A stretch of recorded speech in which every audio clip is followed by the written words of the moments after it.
The Game of Life and How to Play It by Florence Scovel Shinn. Chapter 1. The Game. Most people consider life a battle, but it is not a battle, it is a game. It is a game, however, which cannot be played successfully without the knowledge of spiritual law. And the Old and the New Testaments give the rules of the game with wonderful clearness.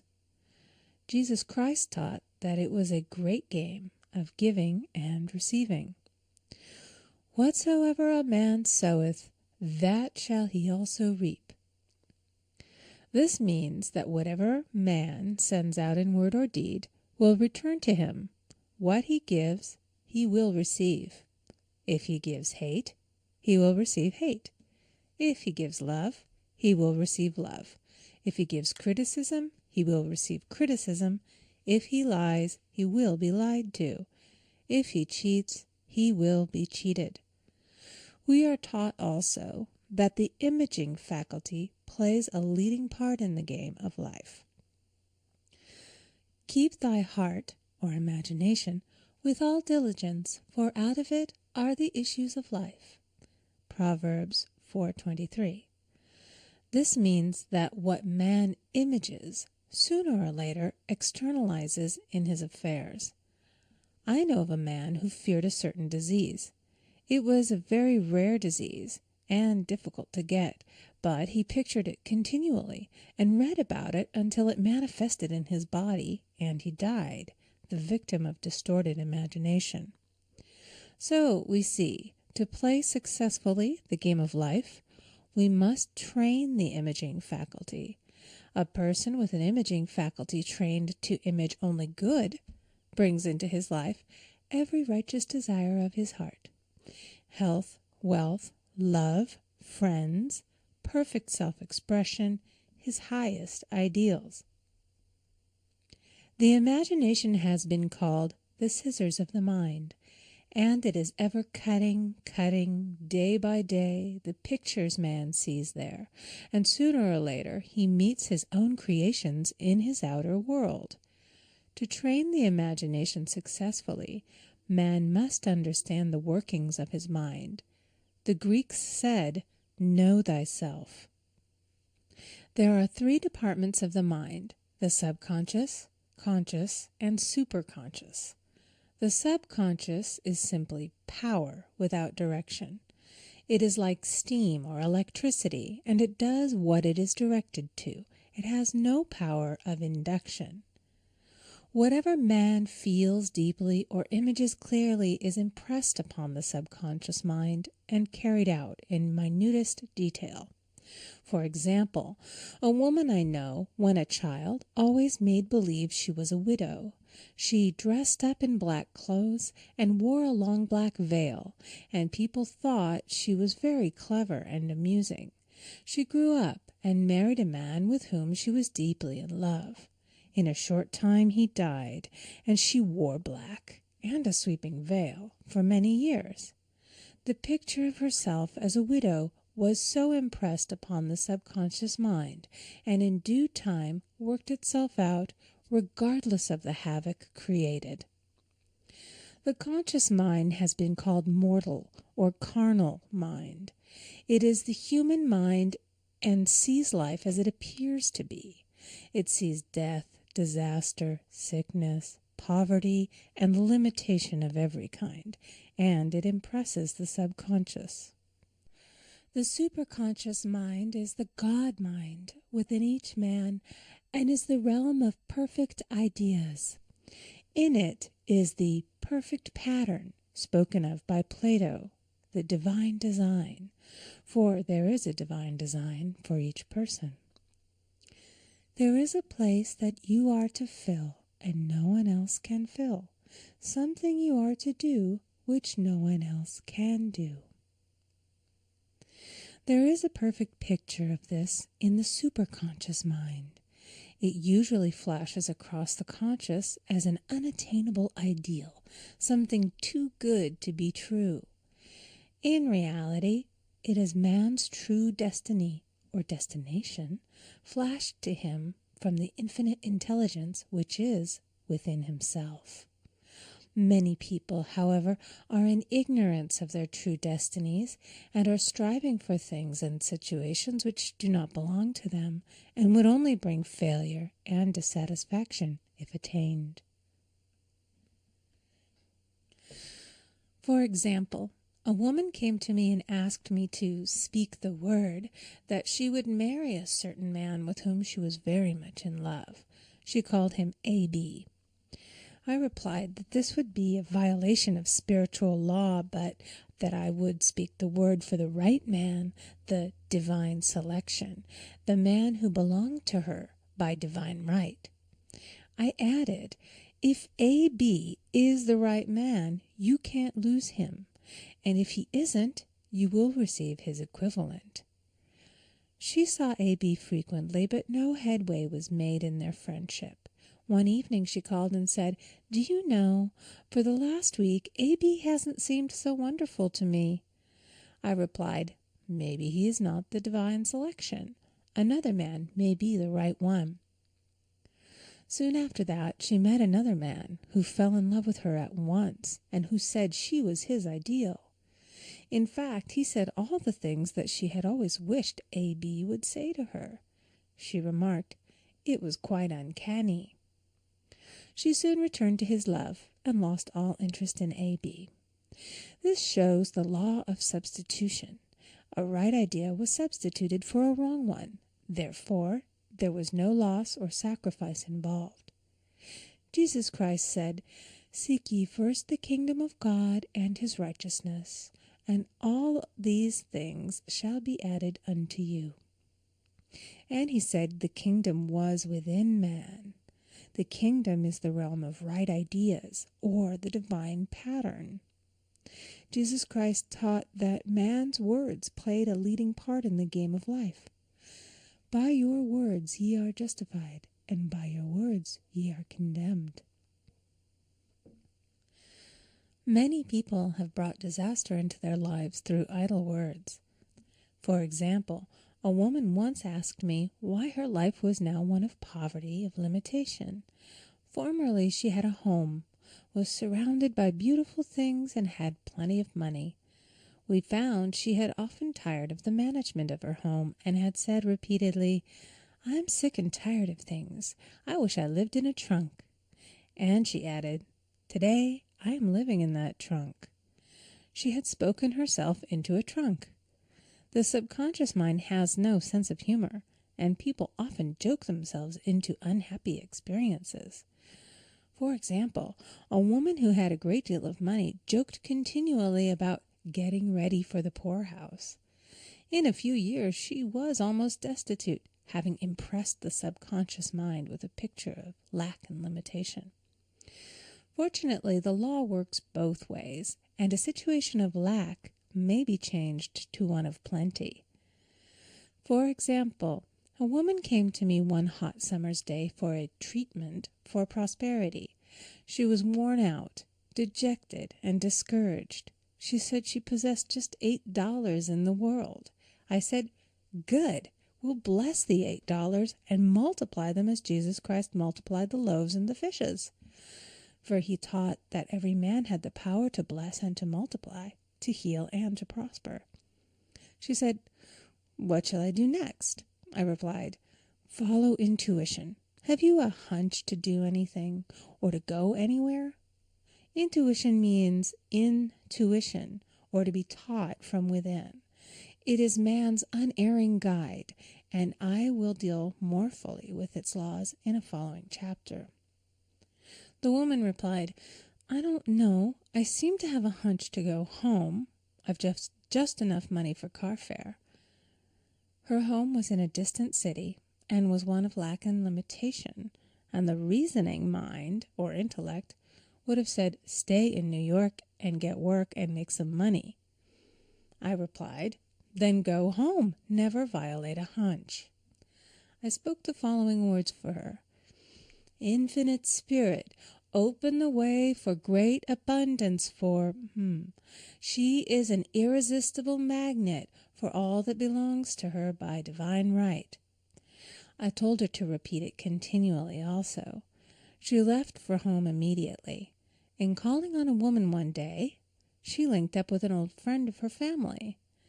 Through this friend, she received thousands of dollars in a most miraculous way. She has said to me often, "Tell people about the woman who came to you with $8 and a hunch." There is always plenty on man's pathway, but it can only be brought into manifestation through desire, faith, or the spoken word. Jesus Christ brought out clearly that man must make the first move. Ask, and it shall be given to you. Seek, and ye shall find. Knock, and it shall be opened unto you. Matthew 7:7. In the Scriptures we read, "Concerning the works of my hands, command ye me." Infinite intelligence, God, is ever ready to carry out man's smallest or greatest demands. Every desire, uttered or unexpressed, is a demand. We are often startled by having a wish suddenly fulfilled. For example, one Easter, having seen many beautiful rose trees in the florist's windows, I wished I would receive one, and for an instant saw it mentally being carried in the door. Easter came, and with it a beautiful rose tree. I thanked my friend the following day and told her it was just what I had wanted. She replied, "I didn't send you a rose tree. I sent you lilies." The man had mixed the order and sent me a rose tree simply because I had started the law in action, and I had to have a rose tree. Nothing stands between man and his highest ideals and every desire of his heart but doubt and fear. When man can wish without worrying, every desire will be instantly fulfilled. I will explain more fully in a following chapter the scientific reason for this and how fear must be erased from the consciousness. It is man's only enemy. Fear of lack, fear of failure, fear of sickness, fear of loss, and a feeling of insecurity on some plane. Jesus Christ said, "Why are ye fearful, O ye of little faith?"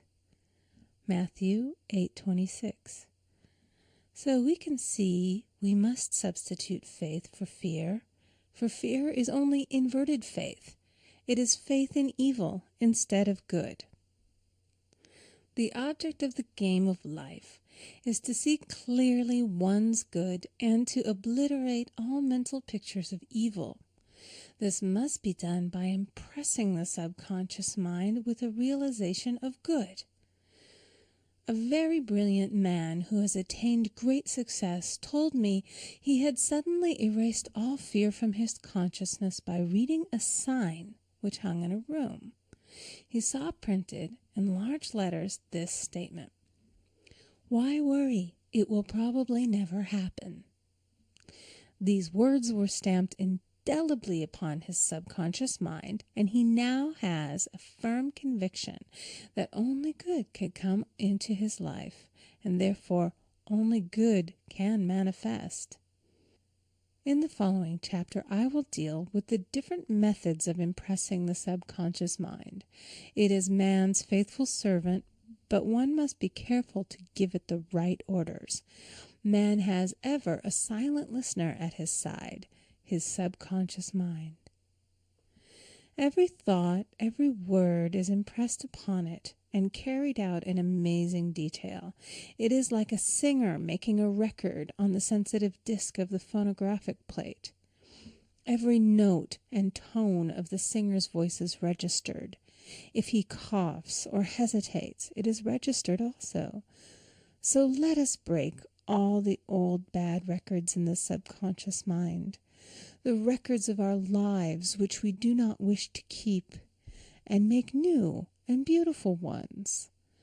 Speak these words aloud with power and conviction. I now smash and demolish by my spoken word every untrue record in my subconscious mind. They shall return to the dust heap of their native nothingness, for they came from my own vain imaginings. I now make my perfect records through the Christ within, the records of health, wealth, love, and perfect self-expression. This is the square of life, the game completed. In the following chapters, I will show how man can change his conditions by changing his words. Any man who does not know the power of the word is behind the times. Death and life are in the power of the tongue. Proverbs 18:21. End of Chapter 1. Recording by Amy Conger.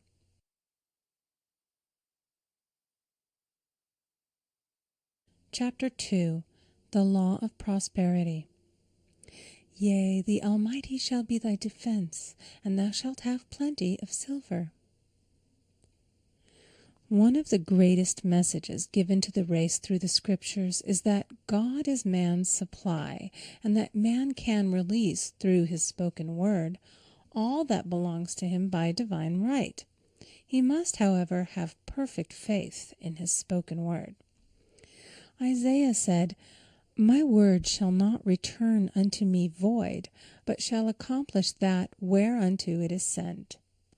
We know now that words and thoughts are a tremendous vibratory force, ever molding man's body and affairs. A woman came to me in great distress and said she was to be sued on the 15th of the month for $3,000. She knew no way of getting the money and was in despair. I told her that God was her supply, and that there is a supply for every demand. So I spoke the word. I gave thanks that the woman would receive $3,000 at the right time in the right way. I told her she must have perfect faith and act her perfect faith. The 15th came, but no money had materialized. She called me on the phone and asked what she was to do. I replied, It is Saturday, so they won't sue you today. Your part is to act rich, thereby showing perfect faith that you will receive it by Monday. She asked me to lunch with her to keep her courage. When I joined her at a restaurant, I said, This is no time to economize. Order an expensive luncheon and act as if you have already received the $3,000. All things whatsoever ye ask in prayer, believing ye shall receive. You must act as if you had already received. The next morning she called me on the phone and asked me to stay with her during the day. I said, No, you are divinely protected and God is never too late. In the evening she phoned again, greatly excited, and said, My dear, a miracle has happened. I was sitting in my room this morning when the doorbell rang. I said to the maid, Don't let anyone in. The maid, however, looked out the window and said, It's your cousin with the long white beard. So I said, Call him back. I would like to see him. And he was just turning the corner when he heard the maid's voice, and he came back. He talked for about an hour, and just as he was leaving, he said, Oh, by the way, how are finances? I told him I needed the money, and he said, Why, my dear, I will give you $3,000 the first of the month. I didn't like to tell him that I was going to be sued. What shall I do? I won't receive it till the first of the month, and I must have it tomorrow. I said, I'll keep on treating. I said, Spirit is never too late. I give thanks that she has received the money on the invisible plane and that it manifests on time. The next morning, her cousin called her up and said, Come to my office this morning, and I will give you the money. That afternoon, she had $3,000 to her credit in the bank and wrote checks as rapidly as her excitement would permit. If one asks for success and prepares for failure, he will get the situation he has prepared for. For example, a man came to me asking me to speak the word that a certain debt would be wiped out. I found he spent his time planning what he would say to the man when he did not pay his bill, therefore neutralizing my words. He should have seen himself paying the debt. We have a wonderful illustration of this in the Bible, relating to the 3 kings who were in the desert, without water for their men and horses. They consulted the prophet Elisha, who gave them this astonishing message. Thus saith the Lord, Ye shall not see wind, neither shall ye see rain, yet make this valley full of ditches. Man must prepare for the thing he has asked for when there isn't the slightest sign of it in sight. For example, a woman found it necessary to look for an apartment during the year when there was a great shortage of apartments in New York. It was considered almost an impossibility, and her friends were sorry for her and said, Isn't it too bad? You'll have to store your furniture and live in a hotel. She replied, You needn't feel sorry for me. I'm a Superman, and I'll get an apartment. She spoke the words, Infinite Spirit, open the way for the right apartment. She knew there was a supply for every demand, and that she was unconditioned, working on the spiritual plane, and that one with God is a majority. She had contemplated buying new blankets when the tempter, the adverse thought or reasoning mind, suggested, Don't buy the blankets. Perhaps, after all, you won't get an apartment and you will have no use for them. Promptly she replied to herself, I'll dig my ditches by buying the blankets. So she prepared for the apartment, acted as though she already had it. She found one in a miraculous way, and it was given to her although there were over 200 other applicants. The blankets showed active faith. It is needless to say that the ditches dug by the 3 kings in the desert were filled to overflowing. Read 2 Kings. Getting into the spiritual swing of things is no easy matter for the average person. The adverse thoughts of doubt and fear surge from the subconscious. They are the army of the aliens, which must be put to flight. This explains why it is so often darkest before the dawn. A big demonstration is usually preceded by tormenting thoughts. Having made a statement of high spiritual truth, one challenges the old beliefs in the subconscious, and error is exposed to be put out.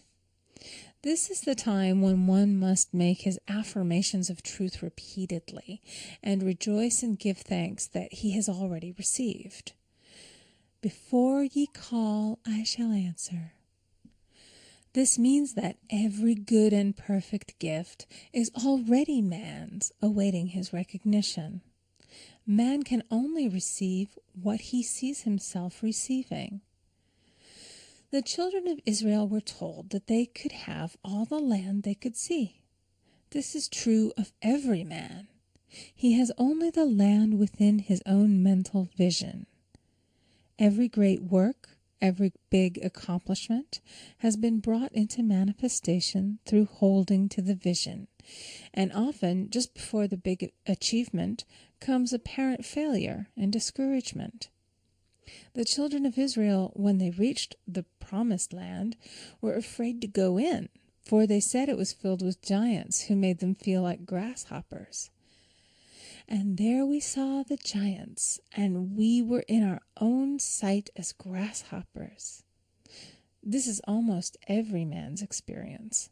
However, the one who knows spiritual law is undisturbed by appearance and rejoices while he is yet in captivity.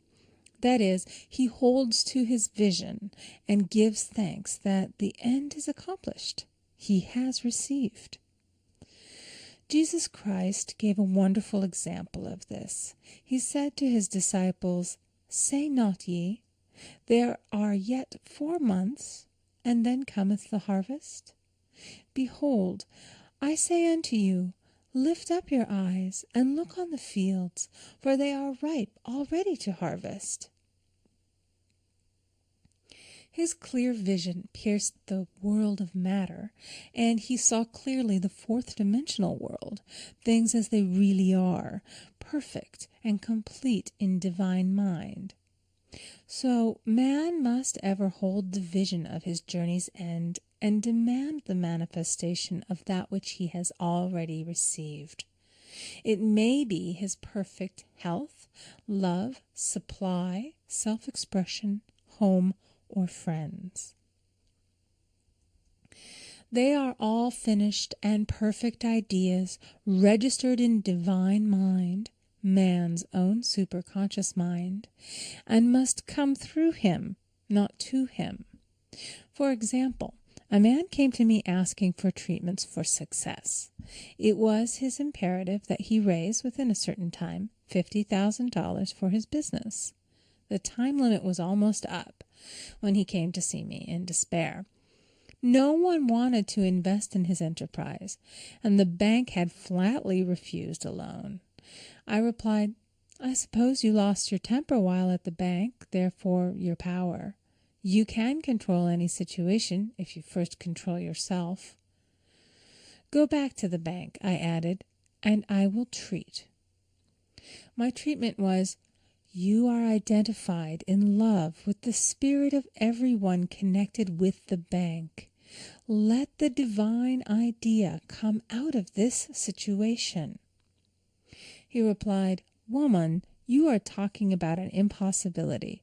Tomorrow is Saturday. The bank closes at 12, and my train won't get me there until 10, and the time limit is up tomorrow, and anyway they won't do it. It's too late. I replied, God doesn't need any time and is never too late. With him, all things are possible. I added, I don't know anything about business, but I know all about God. He replied, it all sounds fine when I sit here listening to you, but when I go out, it's terrible. He lived in a distant city, and I did not hear from him for a week. Then came a letter. It read, You were right. I raised the money, and I will never again doubt the truth of all that you have told me. I saw him a few weeks later, and I said, What happened? You evidently had plenty of time after all. He replied, My train was late, and I got there just 15 minutes to 12. I walked into the bank quietly, and I said, I have come for the loan. And they gave it to me without a question. It was the last 15 minutes of the time allotted to him, and Infinite Spirit was not too late. In this instance, the man could never have demonstrated alone. He needed someone to help him hold the vision. This is what one man can do for another.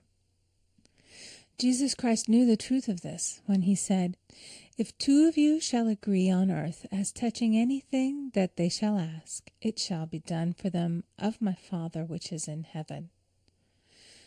One gets too close to his own affairs and becomes doubtful and fearful. The friend or healer sees clearly the success, health, or prosperity and never wavers because he is not close to the situation. It is much easier to demonstrate for someone else than for oneself, so a person should not hesitate to ask for help if he feels himself wavering. A keen observer of life once said, No man can fail if some one person sees him successful. Such is the power of the vision, and many a great man has owed his success to a wife or a sister or a friend who believed in him and held without wavering to the perfect pattern. End of Chapter 2. Recording by Amy Conger.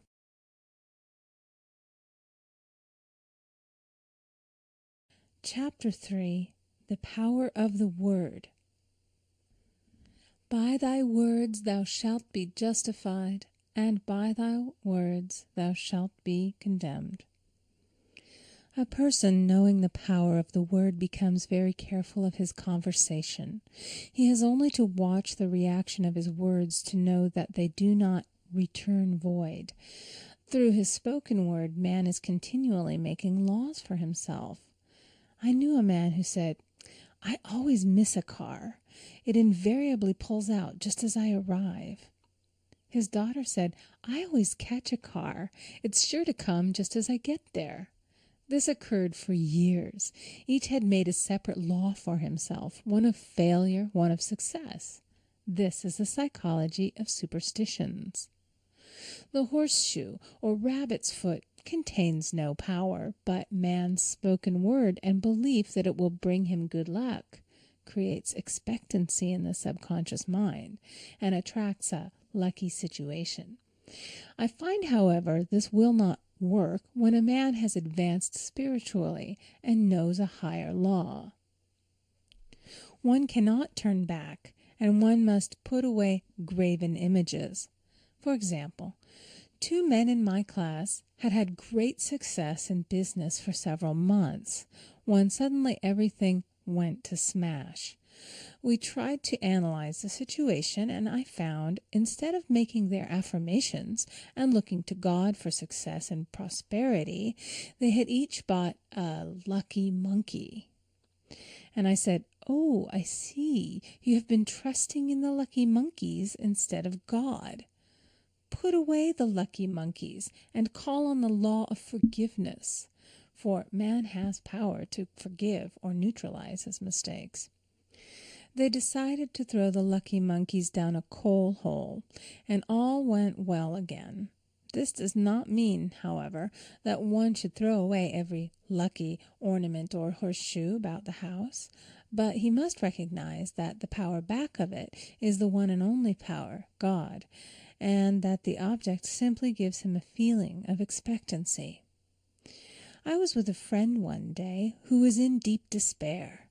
In crossing the street, she picked up a horseshoe. Immediately, she was filled with joy and hope. She said God had sent her the horseshoe in order to keep up her courage. It was indeed, at that moment, about the only thing that could have registered in her consciousness. Her hope became faith, and she ultimately made a wonderful demonstration.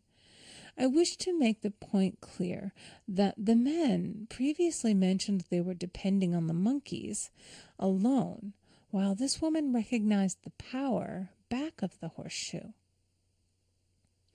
I know in my own case it took a long while to get out of a belief that a certain thing brought disappointment.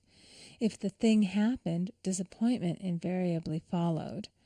I found the only way I could make a change in the subconscious was by asserting, there are not 2 powers, there is only one power, God. Therefore, there are no disappointments, and this means a happy surprise. I noticed a change at once, and happy surprises commenced coming my way.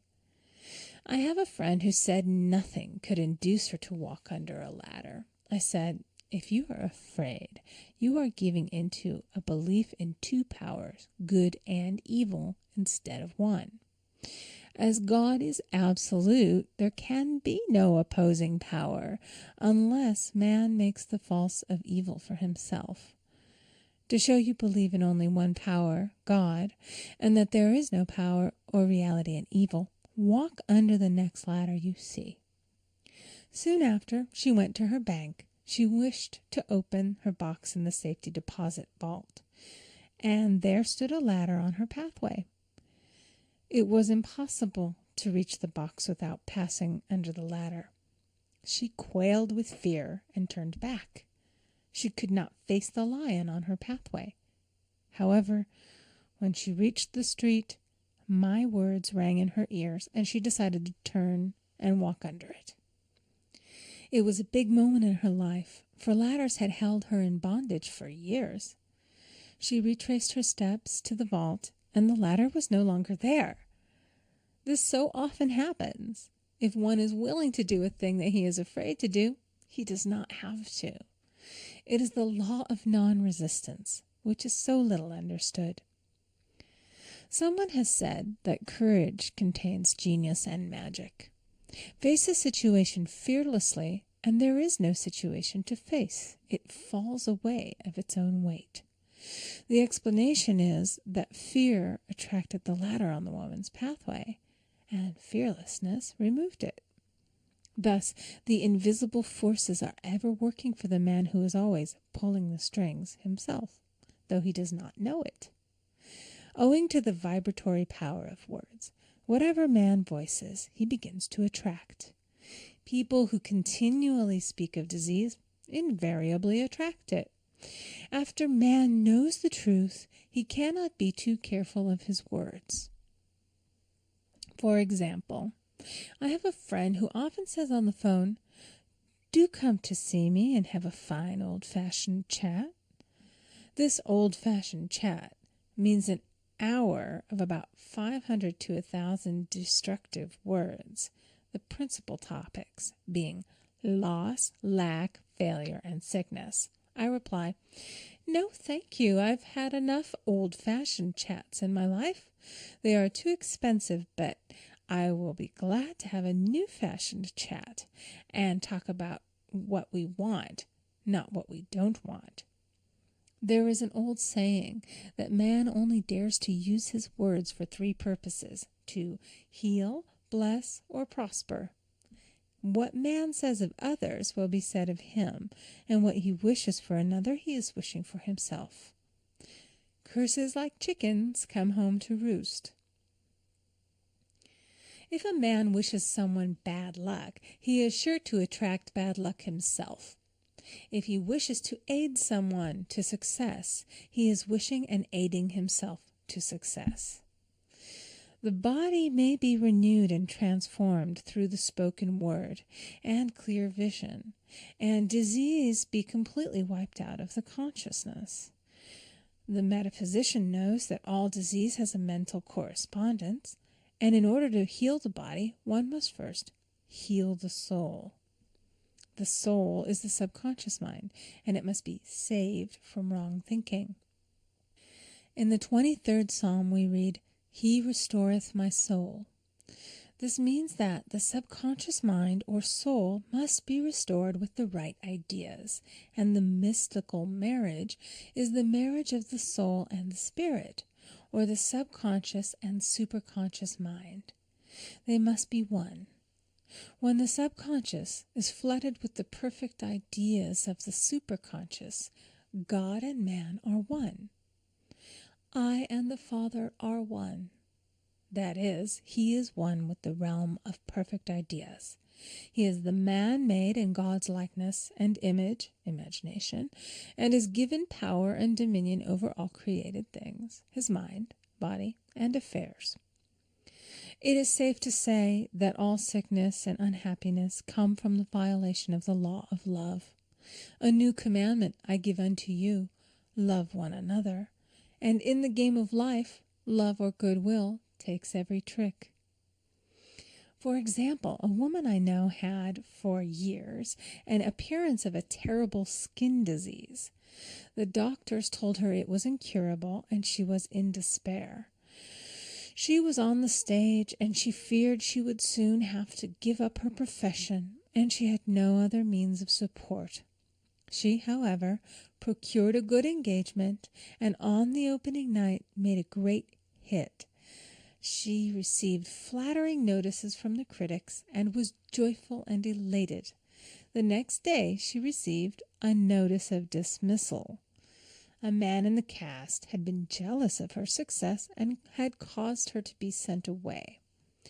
She felt hatred and resentment taking complete possession of her, and she cried out, "Oh God, don't let me hate that man."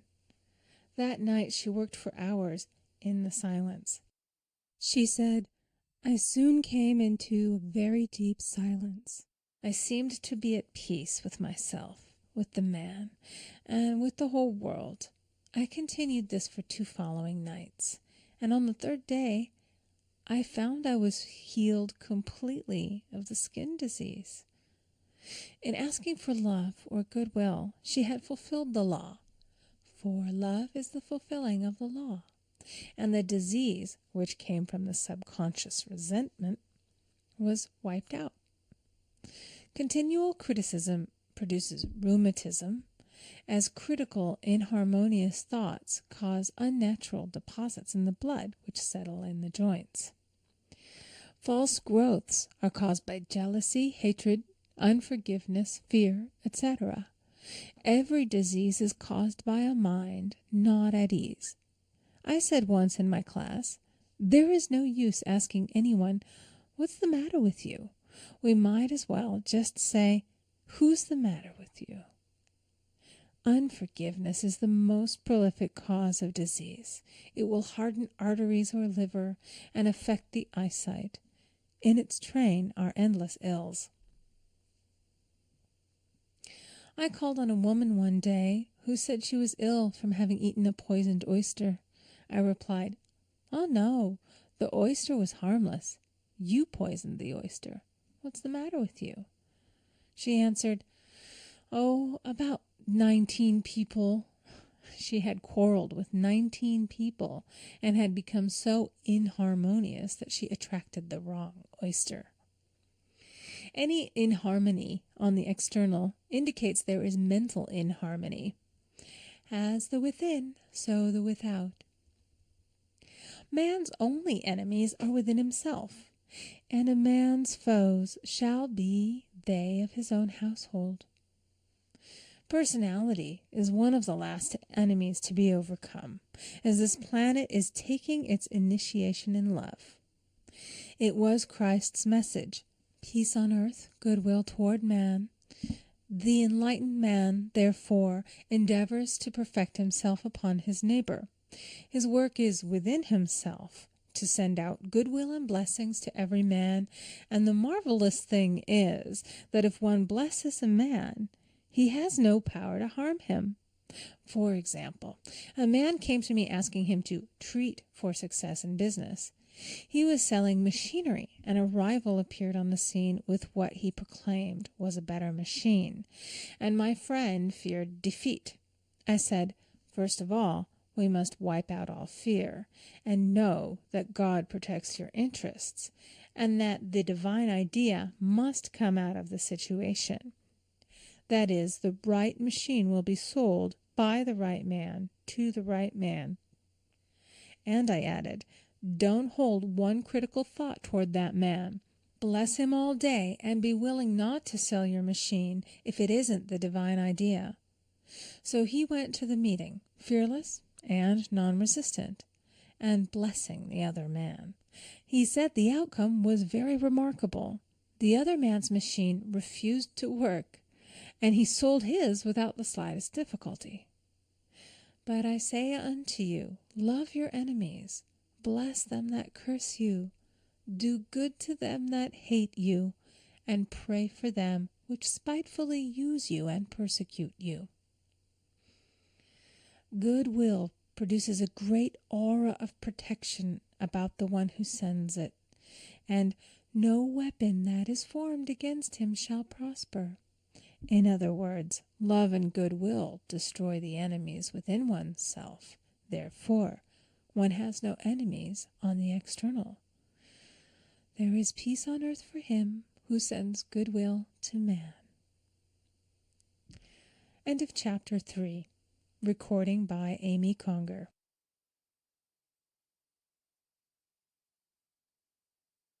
Chapter 4. The Law of Non-Resistance.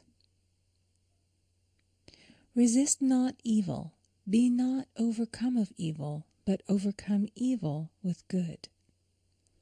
Nothing on earth can resist an absolutely non-resistant person.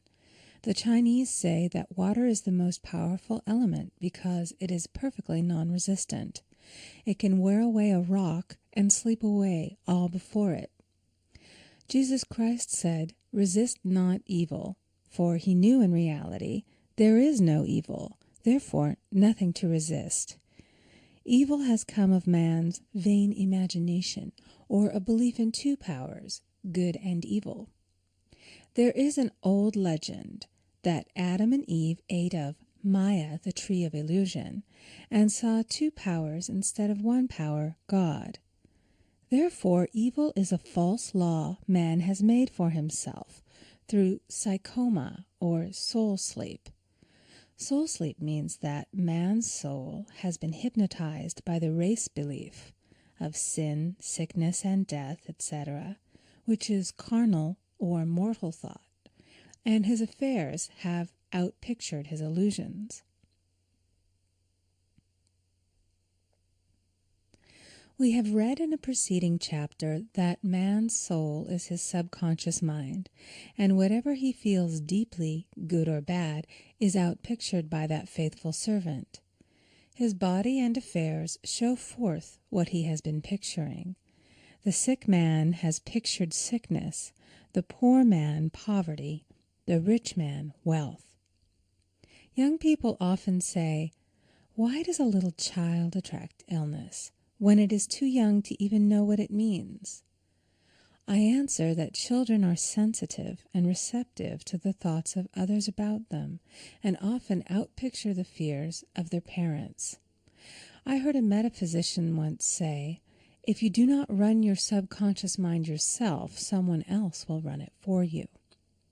Mothers often, unconsciously, attract illness and disaster to their children by continually holding them in thoughts of fear and watching for symptoms. For example, a friend asked a woman if her little girl had had the measles. She replied promptly, "Not yet." This implied that she was expecting the illness and therefore preparing the way for what she did not want for herself and child.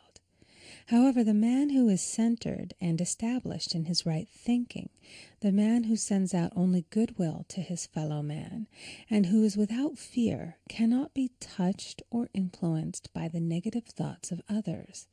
In fact, he could then receive only good thoughts, as he himself sends forth only good thoughts.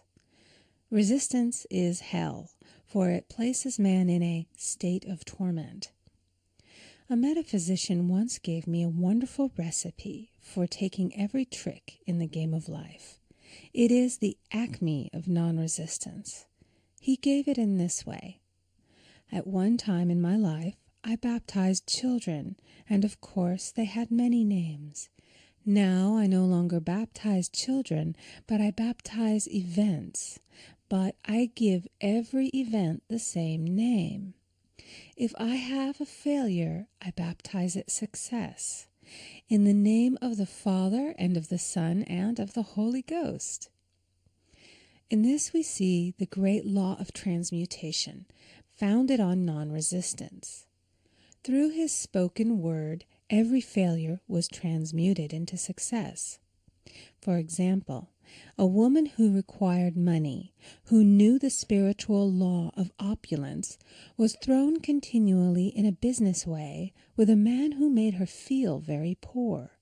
He talked lack and limitation, and she commenced to catch his poverty thoughts. So she disliked him and blamed him for her failure. She knew in order to demonstrate her supply, she must first feel that she had received. A feeling of opulence must precede its manifestation. It dawned upon her one day that she was resisting the situation and seeing two powers instead of one. So she blessed the man and baptized the situation. Success, she affirmed. As there is only one power, God, this man is here for my good and my prosperity. Just what he did not seem to be there for. Soon after that, she met, through this man, a woman who gave her, for a service rendered, several $1,000s, and the man moved to a distant city and faded harmoniously from her life. Make the statement, "Every man is a golden link in the chain of my good," for all men are God in manifestation, awaiting the opportunity given by man himself to serve the divine plan of his life. Bless your enemy, and you rob him of his ammunition. His arrows will be transmuted into blessings. This law is true of nations as well as individuals.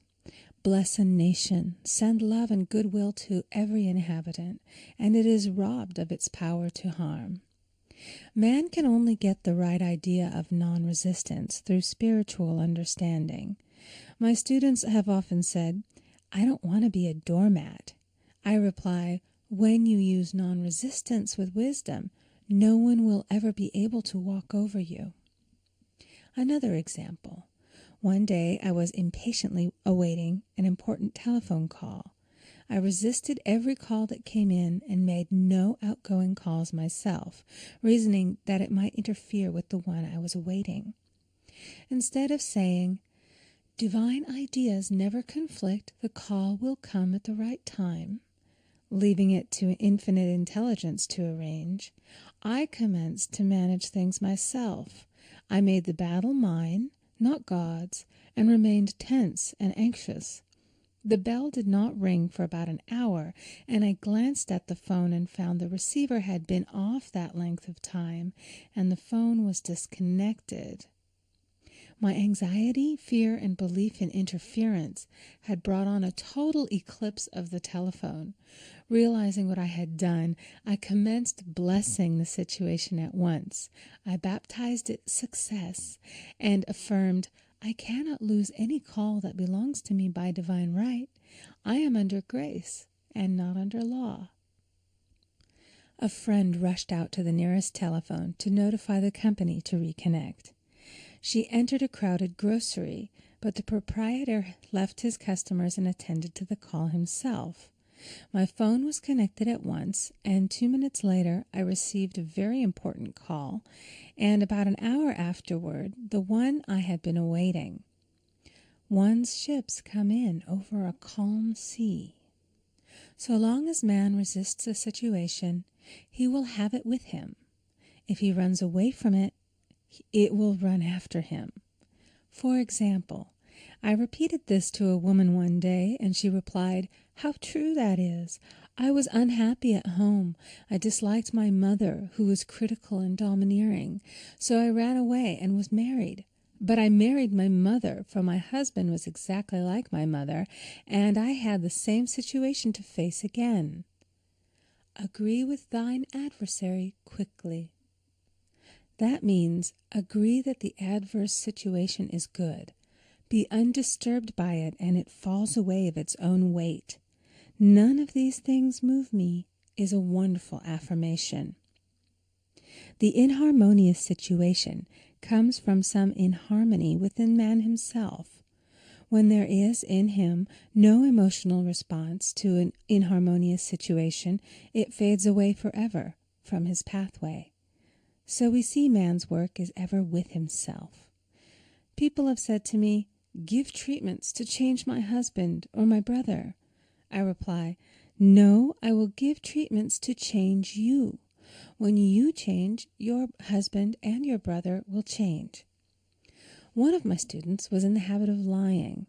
I told her it was a failure method, and if she lied, she would be lied to. She replied, "I don't care. I can't possibly get along without lying." One day she was speaking on the phone to a man with whom she was very much in love. She turned to me and said, "I don't trust him. I know he's lying to me." I replied, "Well, you lie yourself, so someone has to lie to you, and you will be sure it will be just the person you want the truth of." Sometime after that I saw her, and she said, "I'm cured of lying." I questioned, "What cured you?" She replied, "I've been living with a woman who lied worse than I did." One is often cured of his faults by seeing them in others. Life is a mirror, and we find only ourselves reflected in our associates. Living in the past is a failure method and a violation of spiritual law. Jesus Christ said, "Behold, now is the accepted time. Now is the day of salvation." Lot's wife looked back and was turned into a pillar of salt. The robbers of time are the past and the future. Man should bless the past and forget it, if it keeps him in bondage, and bless the future, knowing it has in store for him endless joys. But live fully in the now. For example, A woman came to me complaining that she had no money with which to buy Christmas gifts. She said, "Last year was so different. I had plenty of money and gave lovely presents, and this year I scarcely have a cent." I replied, "You will never demonstrate money while you are pathetic and live in the past.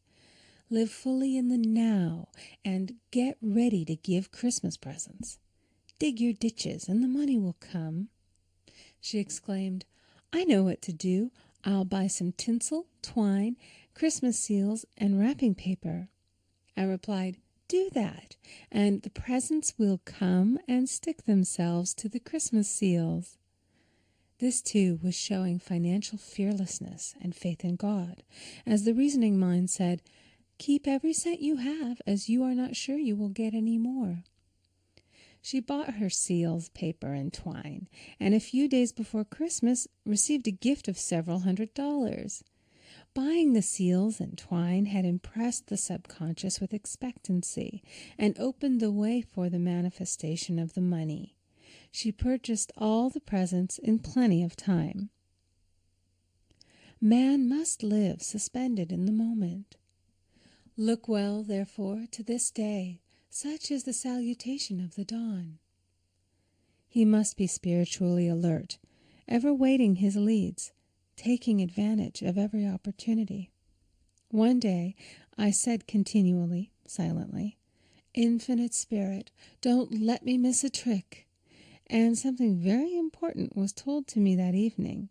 It is most necessary to begin the day with the right words. Make an affirmation immediately upon waking. For example, "Thy will be done this day. Today is a day of completion. I give thanks for this perfect day. Miracle shall follow miracle, and wonders shall never cease." Make this a habit, and one will see wonders and miracles come into his life.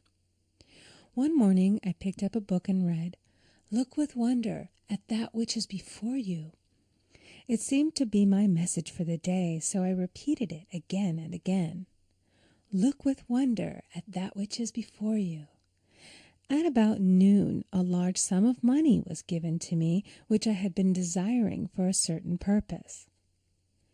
In the following chapter, I will give affirmations that I have found most effective. However, one should never use an affirmation unless it is absolutely satisfying and convincing to his own consciousness. And often an affirmative is changed to suit different people. For example, the following has brought success to many. "I have a wonderful work in a wonderful way. I give wonderful service for wonderful pay." I gave the first 2 lines to one of my students, and she added the last 2. It made a most powerful statement, as there should always be perfect payment for perfect service, and a rhyme sinks easily into the subconscious. She went about singing it aloud, and soon did receive wonderful work in a wonderful way, and gave wonderful service for wonderful pay. Another student, a businessman, took it and changed the word to business. He repeated, "I have a wonderful business in a wonderful way, and I give wonderful service for wonderful pay." That afternoon he made a $41,000 deal, though there had been no activity in his affairs for months. Every affirmation must be carefully worded and completely cover the ground. For example, I knew a woman who was in great need and made a demand for work. She received a great deal of work, but was never paid anything. She now knows to add wonderful service for wonderful pay. It is man's divine right to have plenty, more than enough. His barns should be full, and his cup should flow over. This is God's idea for man, and when man breaks down the barriers of lack in his own consciousness, the golden age will be his, and every righteous desire of his heart fulfilled. End of Chapter 4. Recording by Amy Conger.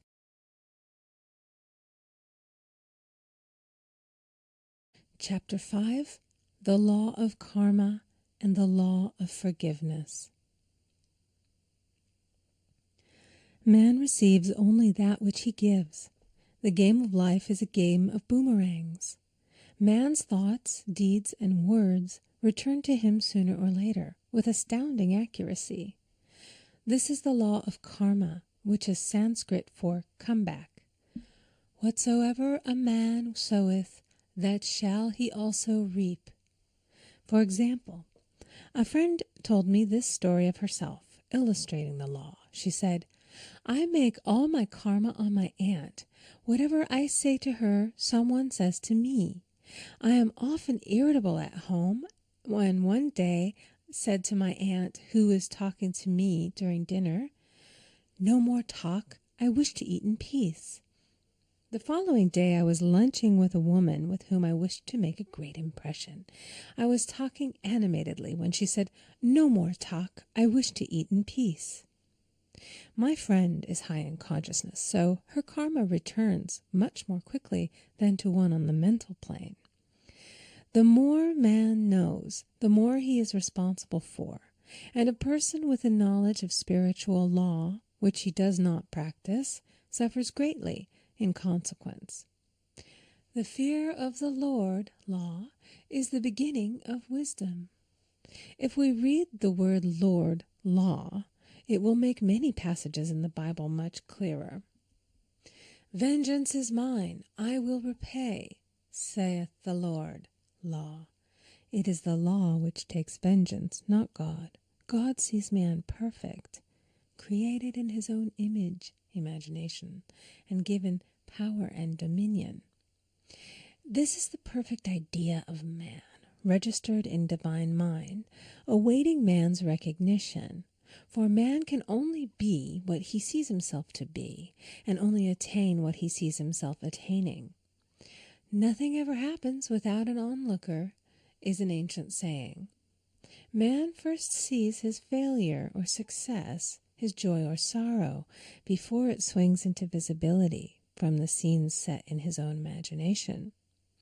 We have observed this in the mother picturing disease for her child, or a woman seeing success for her husband. Jesus Christ said, "And ye shall know the truth, and the truth shall make you free." So we see freedom from all unhappy conditions comes through knowledge, a knowledge of spiritual law. Obedience precedes authority, and the law obeys man when he obeys the law. The law of electricity must be obeyed before it becomes man's servant.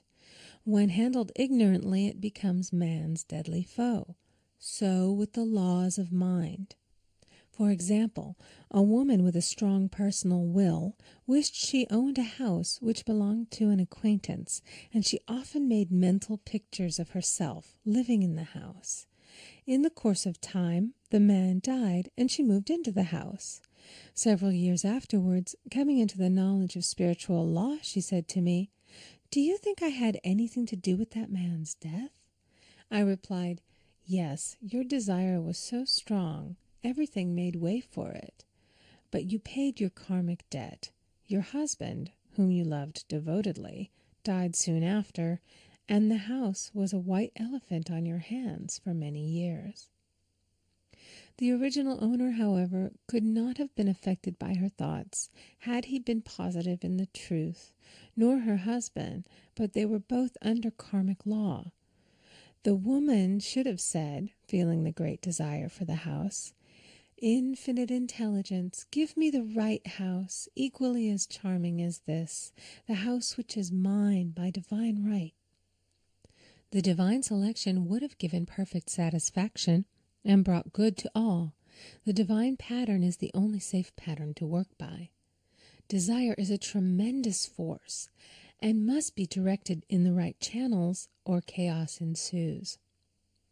In demonstrating, the most important step is the first step, to ask aright. Man should always demand only that which is his by divine right. To go back to the illustration, had the woman taken this attitude, "If this house I desire is mine, I cannot lose it. If it is not, give me its equivalent," the man might have decided to move out harmoniously, had it been the divine selection for her, or another house would have been substituted. Anything forced into manifestation through personal will is always ill-got and has ever bad success. Man is admonished, "My will be done, not thine." And the curious thing is, man always gets just what he desires when he does relinquish all personal will, thereby enabling infinite intelligence to work through him. "Stand ye still and see the salvation of the Lord." Law. For example, a woman came to me in great distress. Her daughter had determined to take a very hazardous trip, and the mother was filled with fear. She said she had used every argument, had pointed out the dangers to be encountered, had forbidden her to go, but the daughter became more and more rebellious and determined.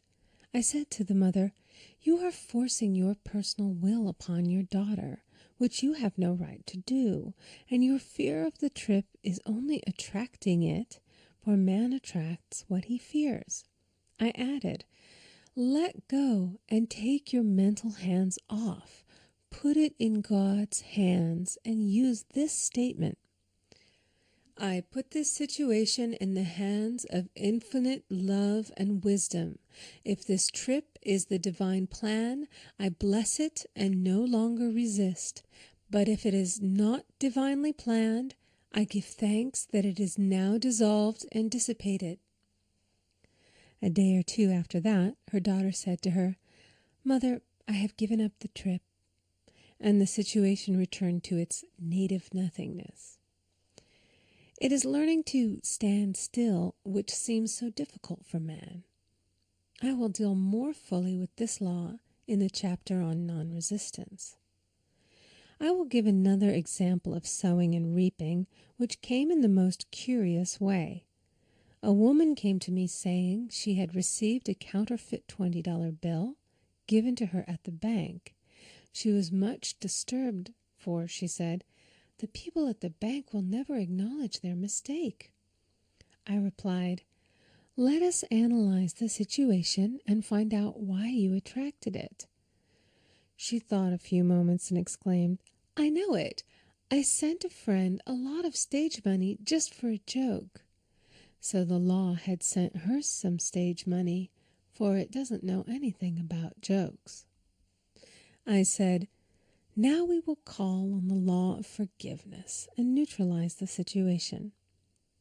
Christianity is founded upon the law of forgiveness. Christ has redeemed us from the curse of the karmic law, and the Christ within each man is his redeemer and salvation from all inharmonious conditions. So I said, "Infinite Spirit, we call on the law of forgiveness and give thanks that she is under grace and not under law, and cannot lose this $20, which is hers by divine right." Now, I said, go back to the bank and tell them, fearlessly, that it was given you there by mistake.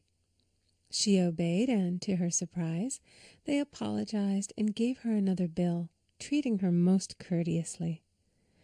So knowledge of the law gives man power to rub out his mistakes. Man cannot force the external to be what he is not.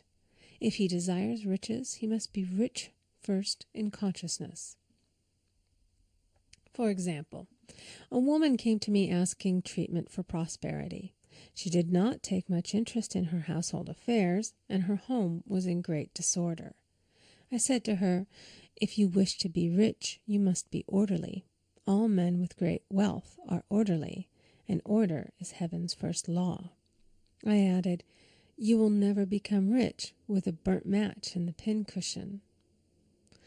She had a good sense of humor and commenced immediately putting her house in order. She rearranged furniture, straightened out her bureau drawers, cleaned rugs, and soon made a big financial demonstration, a gift from a relative. The woman herself became made over and keeps herself keyed up financially by being ever watchful of the external and expecting prosperity, knowing God is her supply. Many people are in ignorance of the fact that gifts and things are investments, and that hoarding and saving invariably lead to loss. There is that scattereth, and yet increaseth. There is that withholdeth more than is meet, but it tendeth to poverty. For example, I knew a man who wanted to buy a fur-lined overcoat. He and his wife went to various shops, but there was none he wanted. He said they were all too cheap-looking. At last he was shown one the salesman said was valued at $1,000, but which the manager would sell him for $500, as it was late in the season. His financial possessions amounted to about $700. The reasoning mind would have said, "You can't afford to spend nearly all you have on a coat." But he was very intuitive and never reasoned. He turned to his wife and said, "If I get this coat, I'll make a ton of money." So his wife consented, weakly. About a month later, he received a $10,000 commission. The coat made him feel so rich, it linked him with success and prosperity. Without the coat, he would not have received the commission. It was an investment, paying large dividends. If man ignores these leadings to spend or to give, the same amount of money will go in an uninteresting or unhappy way. For example, a woman told me on Thanksgiving Day she informed her family that they could not afford a Thanksgiving dinner. She had the money, but decided to save it. A few days later, someone entered her room and took from the bureau drawer the exact amount the dinner would have cost. The law always stands back of the man who spends fearlessly with wisdom. For example, one of my students was shopping with her little nephew. The child clamored for a toy, which she told him she could not afford to buy. She realized suddenly that she was seeking lack and not recognizing God as her supply. So she bought the toy and on her way home picked up in the street the exact amount of money she had paid for it. Man's supply is inexhaustible and unfailing when fully trusted, but faith or trust must precede the demonstration. According to your faith be it unto you. Faith is the substance of things hoped for and the evidence of things not seen. For faith holds the vision steady, and the adverse pictures are dissolved and dissipated, and in due season we shall reap, if we faint not. Jesus Christ brought the good news, the gospel, that there was a higher law than the law of karma, and that law transcends the law of karma. It is the law of grace or forgiveness.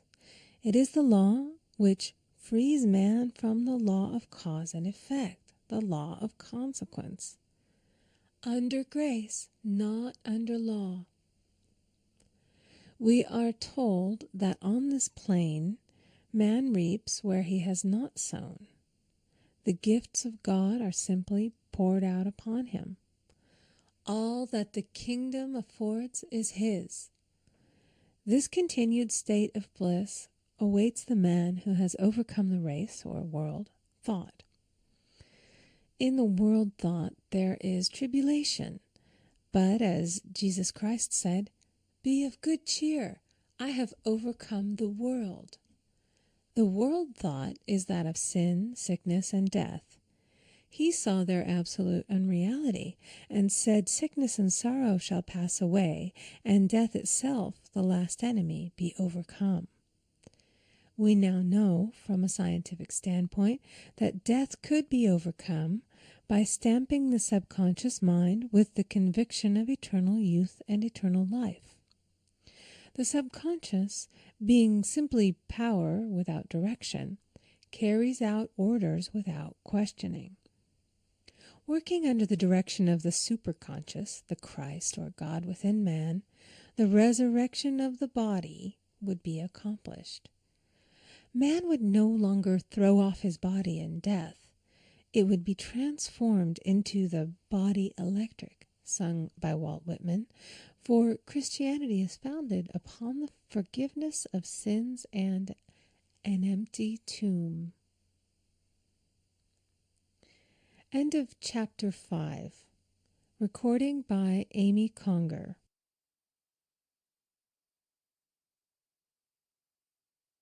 Chapter 6. Casting the Burden. Impressing the Subconscious. When man knows his own powers and the workings of his mind, his great desire is to find an easy and quick way to impress the subconscious with good, for simply an intellectual knowledge of the truth will not bring results. In my own case, I found the easiest way is in casting the burden. A metaphysician once explained it in this manner. He said, "The only thing which gives anything weight in nature is the law of gravitation, and if a boulder could be taken high above the planet, there would be no weight in that boulder." And that is what Jesus Christ meant when he said, "My yoke is easy and my burden is light." He had overcome the world vibration and functioned in the fourth dimensional realm, where there is only perfection, completion, life, and joy. He said, "Come to me, all ye that labor and are heavy laden, and I will give you rest. Take my yoke upon you, for my yoke is easy and my burden is light." We are also told in the 55th Psalm to cast thy burden upon the Lord. Many passages in the Bible state that the battle is God's, not man's, and that man is always to stand still and see the salvation of the Lord. This indicates that the superconscious mind, or Christ within, is the department which fights man's battle and relieves him of his burdens.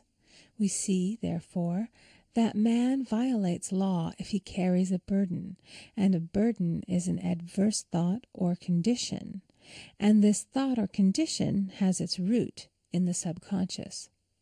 It seems almost impossible to make any headway directing the subconscious from the conscious or reasoning mind, as the reasoning mind, the intellect, is limited in its conceptions and filled with doubts and fears.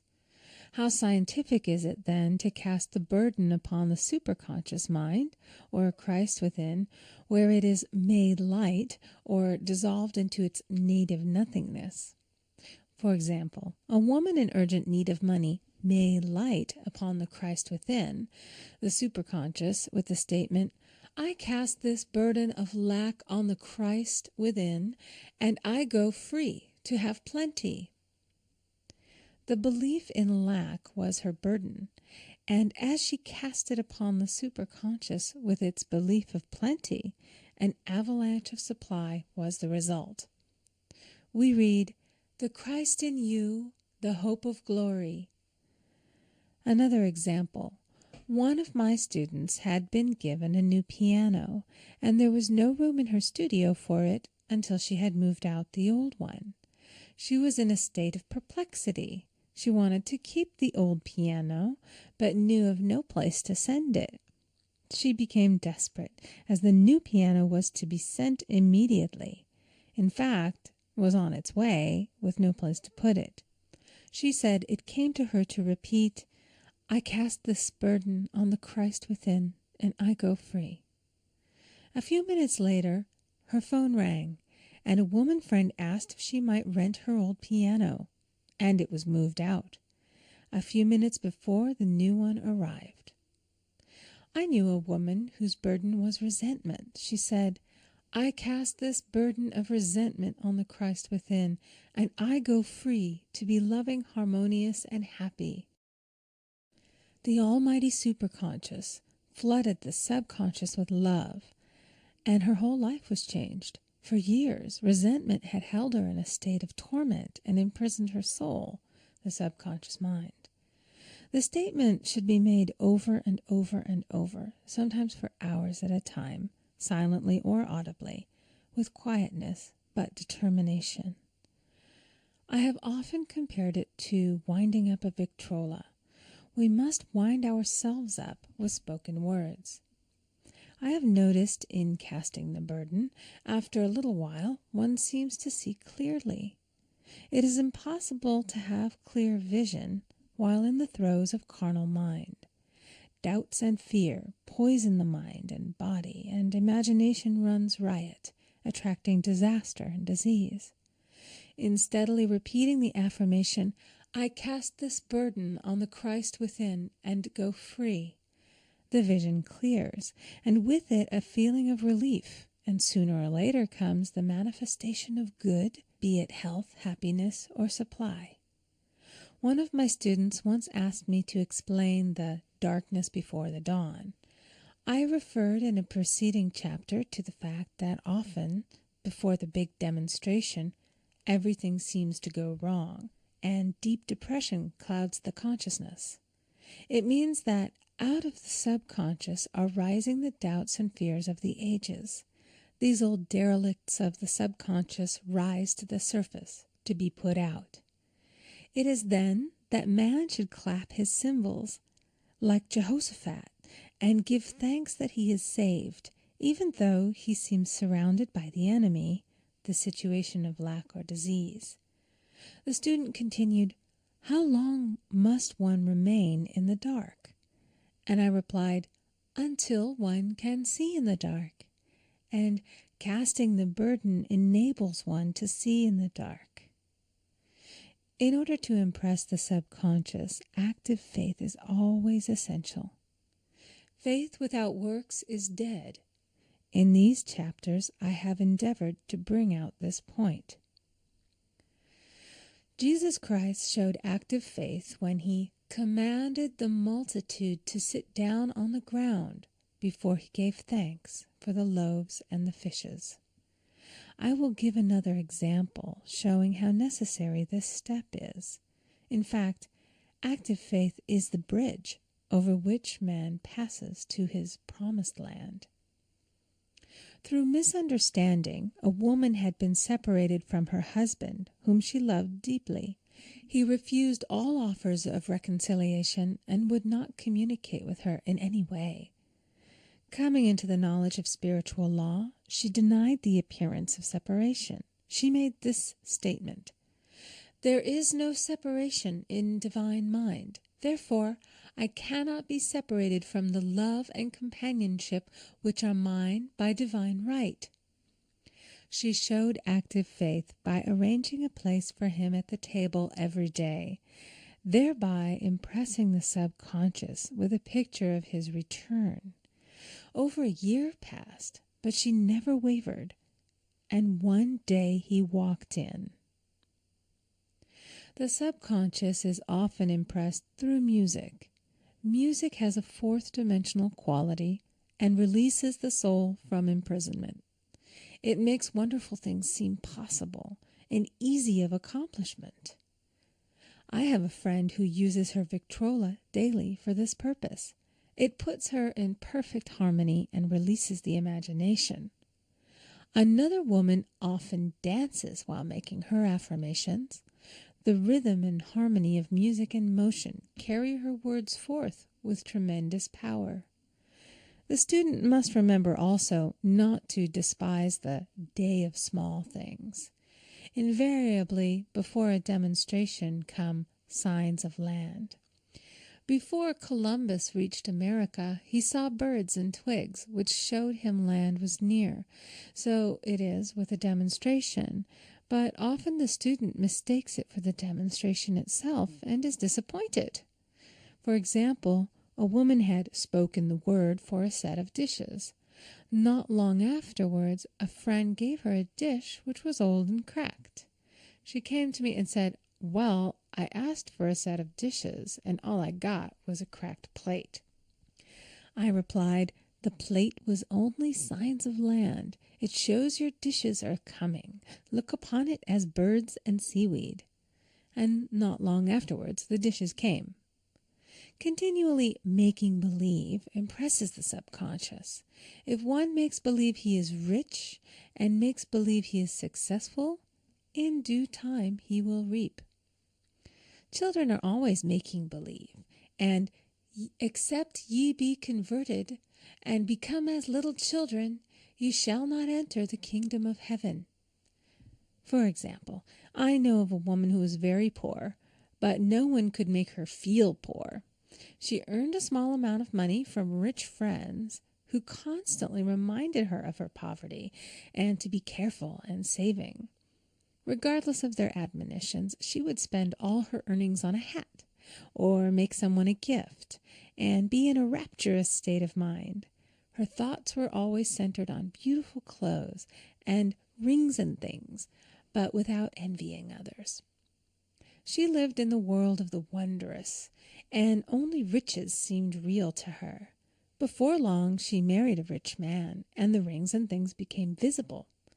I do not know whether the man was the divine selection, but opulence had to manifest in her life, as she had imaged only opulence.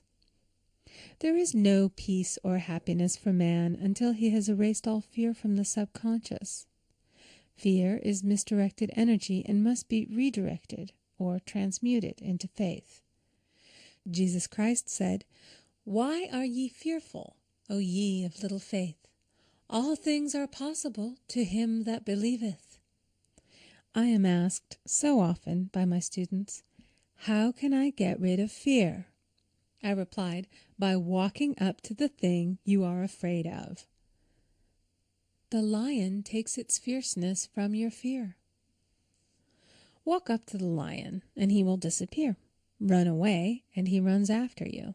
I have shown in previous chapters how the lion of lack disappeared when the individual spent money fearlessly, showing faith that God was his supply and therefore unfailing.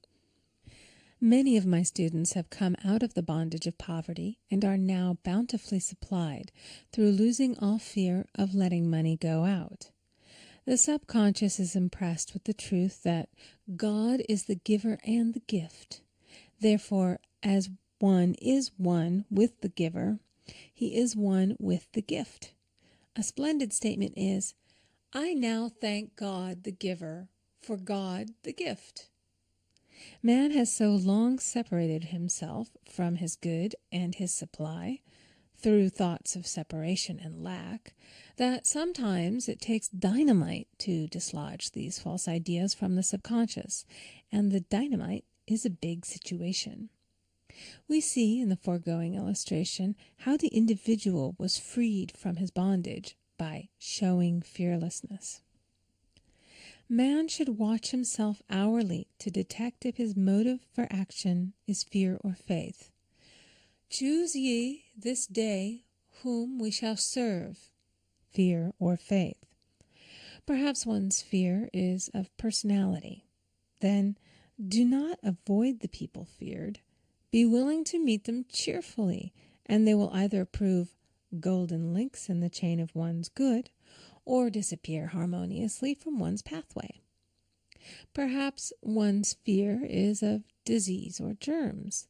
Then one should be fearless and undisturbed in a germ-laden situation, and he would be immune.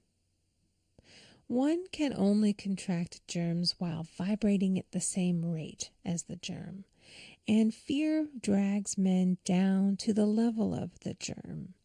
Of course, the disease-laden germ is the product of carnal mind, as all thought must objectify. Germs do not exist in the superconscious or divine mind, therefore are the products of man's vain imagination.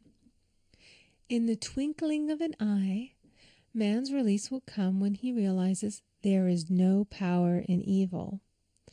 The material world will fade away, and the fourth-dimensional world, the world of the wondrous, will swing into manifestation.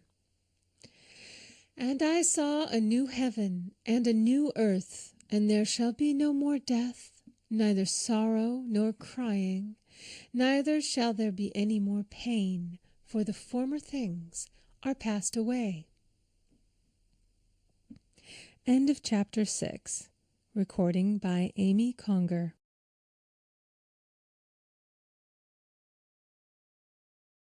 Chapter 7. Love. Every man on this planet is taking his initiation in love. "A new commandment I give unto you, that ye love one another." Ouspensky states in Tertium Organum that love is a cosmic phenomenon, and opens to man the fourth-dimensional world, the world of the wondrous. Real love is selfish and free from fear.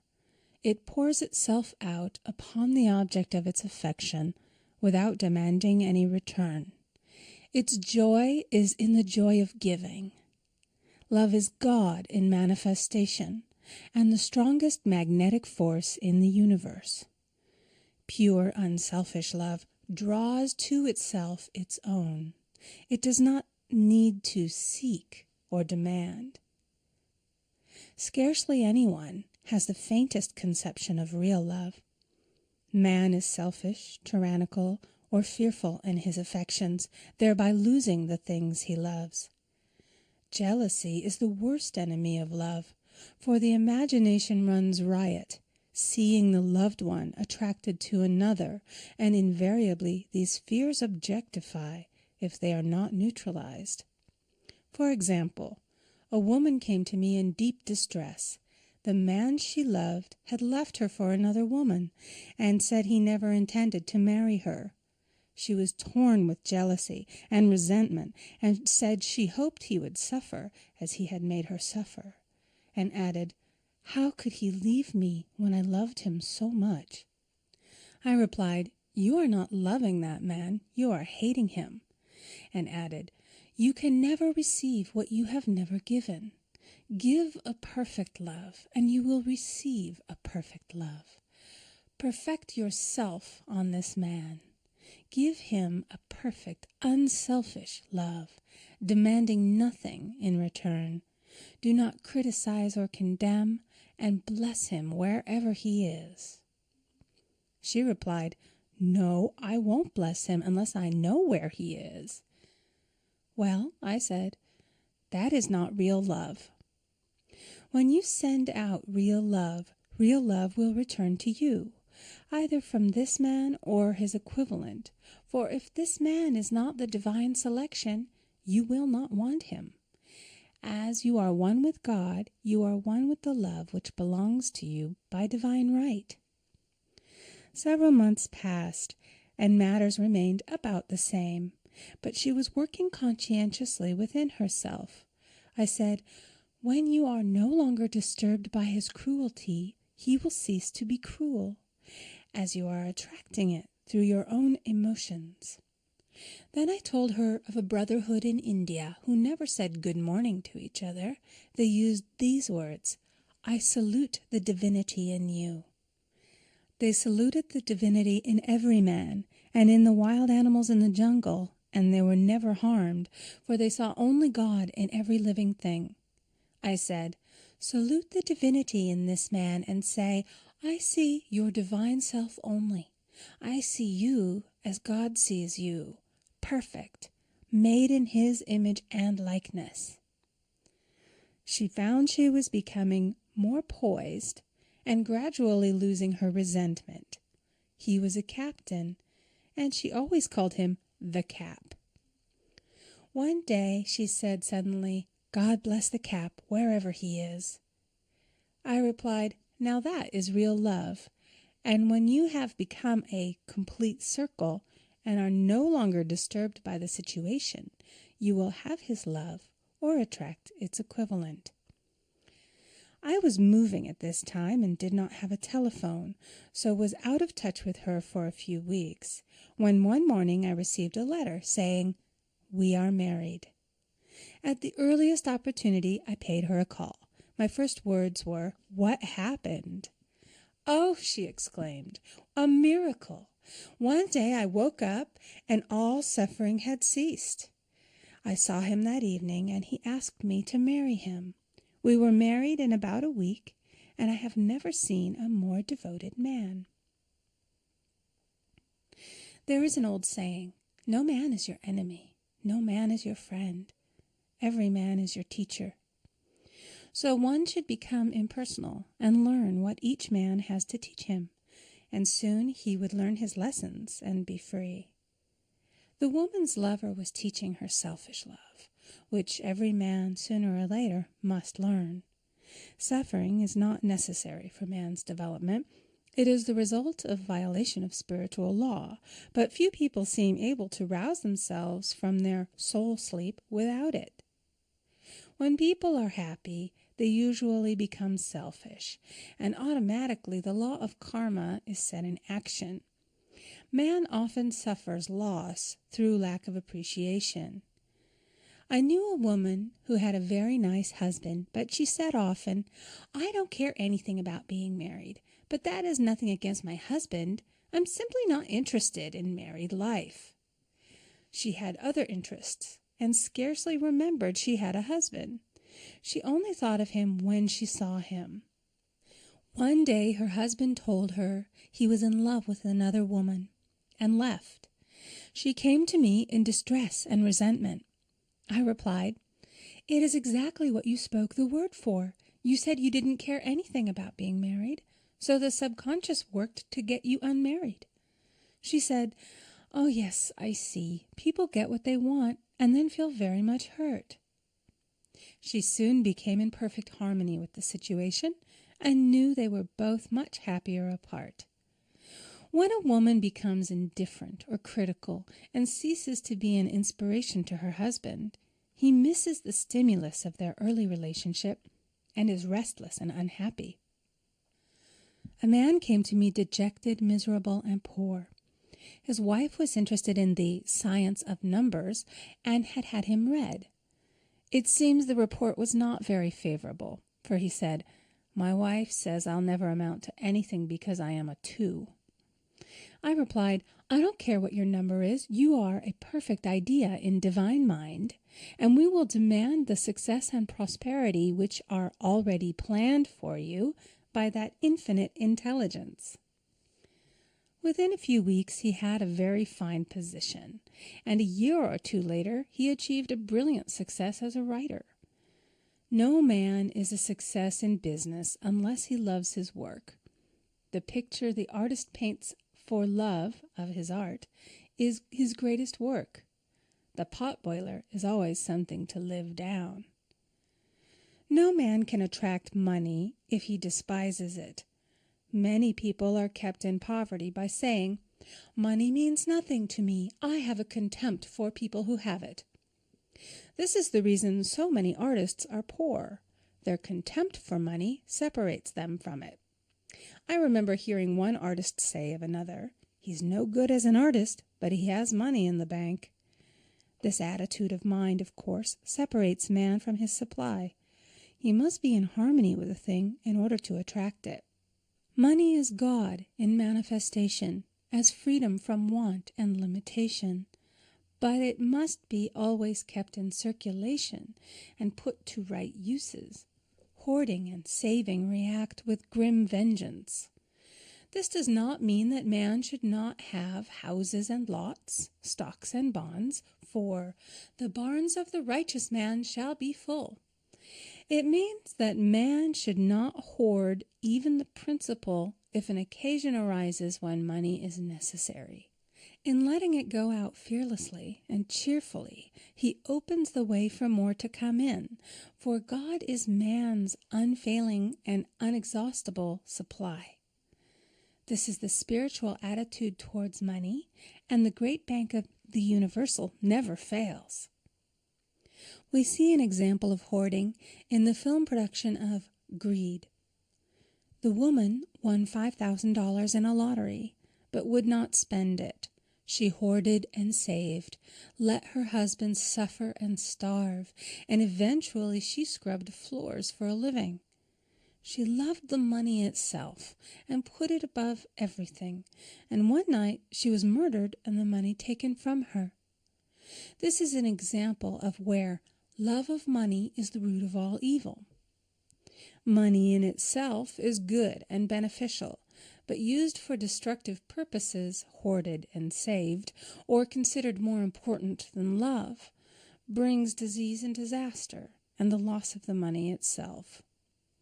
Follow the path of love, and all things are added, for God is love, and God is supply. Follow the path of selfishness and greed, and the supply vanishes, or man is separated from it. For example, I knew the case of a very rich woman who hoarded her income. She rarely gave anything away, but bought and bought and bought things for herself. She was very fond of necklaces, and a friend once asked her how many she possessed. She replied, 67. She bought them and put them away, carefully wrapped in tissue paper. Had she used the necklaces, it would have been quite legitimate, but she was violating the law of use. Her closets were filled with clothes she never wore and jewels which never saw the light. The old woman's arms were gradually becoming paralyzed from holding on to things, and eventually she was considered incapable of looking after her affairs, and her wealth was handed over to others to manage. So man, in ignorance of the law, brings about his own destruction. All disease, all unhappiness come from the violation of the law of love. Man's boomerangs of hate, resentment, and criticism come back laden with sickness and sorrow. Love seems almost a lost art, but the man with the knowledge of spiritual law knows it must be regained, for without it he has become as sounding brass and tinkling cymbals. For example, I had a student who came to me month after month to clean her consciousness of resentment. After a while, she arrived at the point where she resented only one woman, but that one woman kept her busy. Little by little, she became poised and harmonious, and one day all resentment was wiped out. She came in radiant and exclaimed, "You can't understand how I feel. The woman said something to me, and instead of being furious, I was loving and kind. And she apologized and was perfectly lovely to me. No one can understand the marvelous lightness I feel within." Love and goodwill are invaluable in business. For example, a woman came to me complaining of her employer. She said she was cold and critical, and she knew she did not want her in the position. "Well," I replied, "salute the divinity in the woman and send her love." She said, "I can't. She's a marble woman." I answered, "You remember the story of the sculptor who asked for a certain piece of marble? He was asked why he wanted it, and he replied, 'Because there is an angel in the marble.' And out of it he produced a wonderful work of art." She said, "Very well, I'll try it." A week later she came back and said, "I did what you told me, and now the woman is very kind," and took me out in her car. People are sometimes filled with remorse for having done someone an unkindness, perhaps years ago. If the wrong cannot be righted, its effect can be neutralized by doing someone a kindness in the present. This one thing I do, forgetting those things which are behind, and reaching forth unto those things which are before. Sorrow, regret, and remorse tear down the cells of the body and poison the atmosphere of the individual. A woman said to me in deep sorrow, "Treat me to be happy and joyous, for my sorrow makes me so irritable with the members of my family that I keep making more karma." I was asked to treat a woman who was mourning for her daughter. I denied all belief in loss and separation and affirmed that God was the woman's joy, love, and peace. The woman gained her poise at once, but sent word by her son not to treat any longer because she was so happy it wasn't respectable. So mortal mind loves to hang on to its griefs and regrets. I knew a woman who went about bragging of her troubles, so of course she always had something to brag about. The old idea was, if a woman did not worry about her children, she was not a good mother. Now we know that mother fear is responsible for many of the diseases and accidents which come into the lives of children. for fear pictures vividly the disease or situation feared, and these pictures objectify if not neutralized. Happy is the mother who can say sincerely that she puts her child in God's hands and therefore knows that he is divinely protected. For example, a woman awoke suddenly in the night, feeling her brother was in great danger. Instead of giving in to her fears, she commenced making statements of truth, saying, "Man is a perfect idea in divine mind and is always in his right place. Therefore, my brother is in his right place and is divinely protected." The next day, she found that her brother had been in close proximity to an explosion in a mine, but had miraculously escaped. So man is his brother's keeper, in thought, and every man should know that the thing he loves dwells in the secret place of the Most High and abides under the shadow of the Almighty. There shall no evil befall thee, neither shall any plague come nigh thy dwelling. Perfect love casteth out fear. He that feareth is not made perfect in love, and love is the fulfilling of the law. End of Chapter 7. Recording by Amy Conger.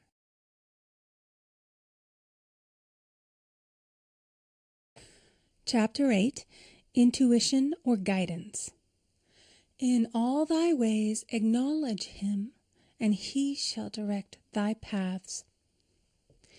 There is nothing too great of accomplishment for the man who knows the power of his word, and who follows his intuitive leads. By the word he starts in action unseen forces, and can rebuild his body or remold his affairs. It is, therefore, of the utmost importance to choose the right words, and the student carefully selects the affirmation he wishes to catapult into the invisible. He knows that God is his supply, and that there is a supply for every demand, and that his spoken word releases this supply. Ask, and ye shall receive. Man must make the first move. Draw nigh to God, and he will draw nigh to you. I have often been asked just how to make a demonstration. I reply, speak the word, and then do not do anything until you get a definite lead. Demand the lead, saying, Infinite Spirit, reveal to me the way. Let me know if there's anything for me to do. The answer will come through intuition or hunch, a chance remark from someone, or a passage in a book, etc., etc. The answers are sometimes quite startling in their exactness. For example, a woman desired a large sum of money. She spoke the words, Infinite Spirit, open the way for my immediate supply. Let all that is mine by divine right now reach me in great avalanches of abundance. Then she added, Give me a definite lead. Let me know if there is anything for me to do. The thought came quickly. Give a certain friend, who had helped her spiritually, $100. She told her friend, who said, Wait and get another lead before giving it. So she waited, and that day met a woman who said to her, I gave someone $1 today. It was just as much for me as it would be for you to give someone 100. This was indeed an unmistakable lead, so she knew she was right in giving the $100. It was a gift which proved a great investment, for shortly after that, a large sum of money came to her in a remarkable way. Giving opens the way for receiving. In order to create activity in finances, one should give. Tithing, or giving 1/10 of one's income, is an old Jewish custom and is sure to bring increase. Many of the richest men in the country have been tithers and have never known it to fail as an investment. The 10th part goes forth and returns blessed and multiplied, but the gift or tithe must be given with love and cheerfulness, for God loveth a cheerful giver. Bills should be paid cheerfully. All money should be sent forth fearlessly and with a blessing. This attitude of mind makes man master of money. It is his to obey, and his spoken word then opens vast reservoirs of wealth. Man himself limits his supply by his limited vision. Sometimes the student has a great realization of wealth, but is afraid to act. The vision and action must go hand in hand, as in the case of the man who bought the fur-lined overcoat. A woman came to me asking me to speak the word for a position. So I demanded, "Infinite Spirit, open the way for this woman's right position." Never ask for just a position. Ask for the right position, the place already planned in divine mind, as it is the only one that will give satisfaction. I then gave thanks that she had already received, and that it would manifest quickly. Very soon she had 3 positions offered her, 2 in New York and 1 in Palm Beach, and she did not know which one to choose. I said, "Ask for a definite lead." The time was almost up and was still undecided when one day she telephoned, "When I woke up this morning, I could smell Palm Beach." She had been there before and knew its balmy fragrance. I replied, "Well, if you can smell Palm Beach from here, it's certainly your lead." She accepted the position, and it proved a great success. Often one's lead comes at an unexpected time. One day I was walking down the street when suddenly I felt a strong urge to go to a certain bakery a block or 2 away. The reasoning mind resisted, arguing, "There's nothing there that you want." However, I had learned not to reason, so I went to the bakery, looked at everything, and there was certainly nothing there that I wanted. But coming out, I encountered a woman I had thought of often, and who was in great need of the help which I could give her. So often, one goes for one thing and finds another. Intuition is a spiritual faculty and does not explain, but simply points the way. A person often receives a lead during a treatment. The idea that comes may seem quite irrelevant, but some of God's leadings are mysterious. In the class one day, I was treating that each individual would receive a definite lead. A woman came to me afterwards and said, "While you were treating, I got the hunch to take my furniture out of storage and get an apartment." The woman had come to be treated for health. I told her I knew in getting a home of her own, her health would improve, and I added, "I believe your trouble, which is a congestion, has come from having things stored away. Congestion of things causes congestion in the body. You have violated the law of use, and your body is paying the penalty."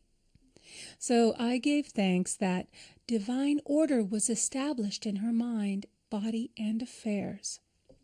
People little dream of how their affairs react on the body. There is a mental correspondence for every disease. A person might receive instantaneous healing through the realization of his body being a perfect idea in divine mind, and therefore whole and perfect, but if he continues his destructive thinking, hoarding, hating, fearing, condemning, the disease will return. Jesus Christ knew that all sickness came from sin, but admonished the leper after the healing to go and sin no more, lest a worse thing come upon him. So man's soul, or subconscious mind, must be washed whiter than snow for permanent healing. And the metaphysician is always delving deep for the correspondence. Jesus Christ said, "Condemn not, lest ye also be condemned. Judge not, lest ye be judged." Many people have attracted disease and unhappiness through the condemnation of others. What man condemns in others, he attracts to himself. For example, a friend came to me in anger and distress because her husband had deserted her for another woman. She condemned the other woman and said continually, she knew he was a married man. She had no right to accept his attentions. I replied, stop condemning the woman. Bless her and be through with the situation. Otherwise, you are attracting the same thing to yourself. She was deaf to my words, and a year or two later became deeply interested in a married man herself. Man picks up a live wire whenever he criticizes or condemns, and may expect a shock. Indecision is a stumbling block in many a pathway. In order to overcome it, make the statement repeatedly, I am always under direct inspiration. I make right decisions quickly. These words impress the subconscious, and soon one finds himself awake and alert, making his right moves without hesitation. I have found it destructive to look to the psychic plane for guidance, as it is the plane of many minds and not the one mind. As man opens his mind to subjectivity, he becomes a target for destructive forces. The psychic plane is the result of man's mortal thought and is on the plane of opposites. He may receive either good or bad messages. The science of numbers and the reading of horoscopes keep man down the mental or mortal plane, for they deal only with the karmic path. I know of a man who should have been dead years ago according to his horoscope, but he is alive and a leader of one of the biggest movements in this country for the uplift of humanity. It takes a very strong mind to neutralize a prophecy of evil. The student should declare, every false prophecy shall come to naught. Every plan my Father in heaven has not planned shall be dissolved and dissipated. The divine idea now comes to pass. However, if any good message has ever been given one, of coming happiness or wealth, harbor and expect it, and it will manifest sooner or later through the law of expectancy. Man's will should be used to back the universal will. I will that the will of God be done. It is God's will to give every man every righteous desire of his heart, and man's will should be used to hold the perfect vision, without wavering. The prodigal son said, I will arise and go to my father. It is indeed often an effort of the will to leave the husks and swine of mortal thinking. It is so much easier for the average person to have fear than faith. So faith is an effort of the will. As man becomes spiritually awakened, he recognizes that any external inharmony is the correspondence of mental inharmony. If he stumbles or falls, he may know he is stumbling or falling in consciousness. One day a student was walking along the street, condemning someone in her thoughts. She was saying mentally, that woman is the most disagreeable woman on earth, when suddenly 3 Boy Scouts rushed around the corner and almost knocked her over. She did not condemn the Boy Scouts, but immediately called on the law of forgiveness and saluted the divinity in the woman. Wisdom's ways are ways of pleasantness, and all her paths are peace. When one has made his demands upon the universal, he must be ready for surprises. Everything may seem to be going wrong, when in reality it is going right. For example, a woman was told that there was no loss in divine mind. Therefore, she could not lose anything which belonged to her. Anything lost would be returned, or she would receive its equivalent. Several years previously, she had lost $2,000. She had loaned the money to a relative during her lifetime, but the relative had died, leaving no mention of it in her will. The woman was resentful and angry, and as she had no written statement of the transaction, she never received the money, so she determined to deny the loss and collect the $2,000 from the Bank of the Universal. She had to begin by forgiving the woman, as resentment and unforgiveness closed the door of this wonderful bank. She made this statement: "I deny loss. There is no loss in divine mind. Therefore, I cannot lose the $2,000 which belong to me by divine right. As one door shuts, another opens." She was living in an apartment house which was for sale, and in the lease was a clause stating that if the house was sold, the tenants would be required to move out within 90 days. Suddenly, the landlord broke the leases and raised the rent. Again, injustice was on her pathway, but this time she was undisturbed. She blessed the landlord and said, "As the rent has been raised, it means that I'll be that much richer, for God is my supply." The new leases were made out for the advanced rent, but by some divine mistake, the 90-day clause had been forgotten. Soon after, the landlord had an opportunity to sell the house.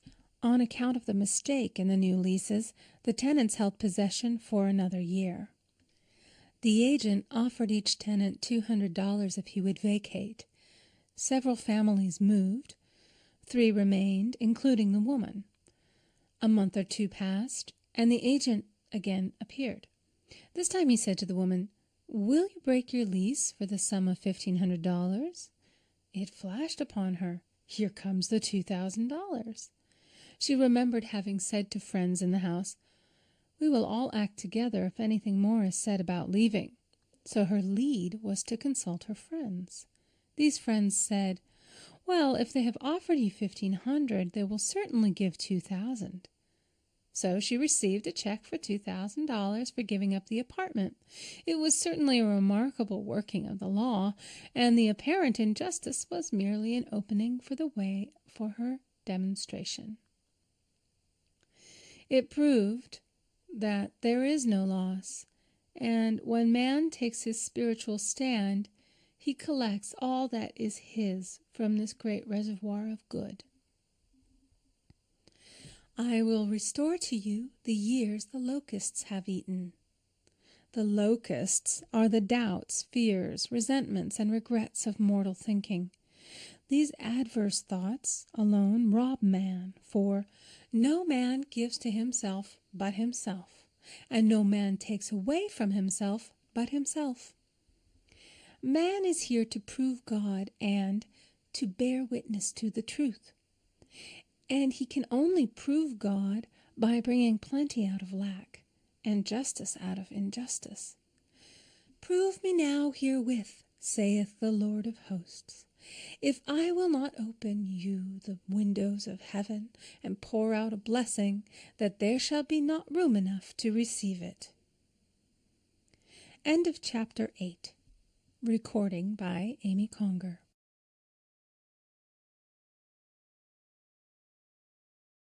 Chapter 9, Perfect Self-Expression, or the Divine Design. "No wind can drive my bark astray, nor change the tide of destiny." There is for each man perfect self-expression. There is a place which he is to fill, and no one else can fill, something which he is to do, which no one else can do. It is his destiny. This achievement is held, a perfect idea in divine mind, awaiting man's recognition. As the imaging faculty is the creative faculty, it is necessary for man to see the idea before it can manifest. So man's highest demand is for the divine design of his life. He may not have the faintest conception of what it is, for there is possibly some marvelous talent hidden deep within him. His demand should be, "Infinite Spirit, open the way for the divine design of my life to manifest. Let the genius within me now be released. Let me see clearly the perfect plan." The perfect plan includes health, wealth, love, and perfect self-expression. This is the square of life, which brings perfect happiness. When one has made this demand, he may find great changes taking place in his life, for nearly every man has wandered far from the divine design. I know in one woman's case it was as though a cyclone had struck her affairs, but readjustments came quickly, and new and wonderful conditions took the place of old ones. Perfect self-expression will never be labor, but of such absorbing interest that it will seem almost like play. The student knows also, as man comes into the world financed by God, the supply needed for his perfect self-expression will be at hand. Many a genius has struggled for years with the problem of supply, when his spoken word and faith would have released quickly the necessary funds. For example, after the class one day, a man came to me and handed me a cent. He said, "I have just 7 cents in the world, and I'm going to give you 1, for I have faith in the power of your spoken word. I want you to speak the word for my perfect self-expression and prosperity." I spoke the word and did not see him again until a year later. He came in one day, successful and happy, with a roll of yellow bills in a pocket. He said, "Immediately after you spoke the word, I had a position offered me in a distant city, and am now demonstrating health, happiness, and supply." A woman's self-expression may be in becoming a perfect wife, a perfect mother, a perfect homemaker, and not necessarily in having a public career. Demand definite leads, and the way will be made easy and successful.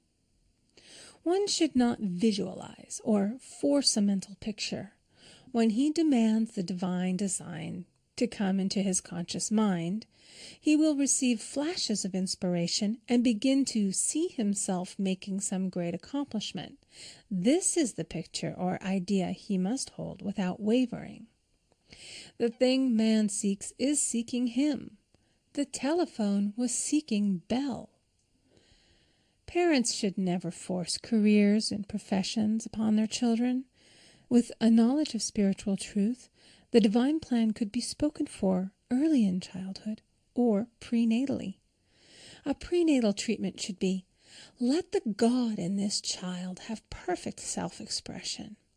Let the divine design of his mind, body, and affairs be made manifest throughout his life, throughout eternity.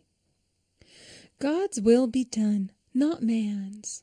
God's pattern, not man's pattern, is the command we find running through all the scriptures, and the Bible is a book dealing with the science of the mind. It is a book telling man how to release his soul or subconscious mind from bondage. The battles described are pictures of man waging war against mortal thoughts.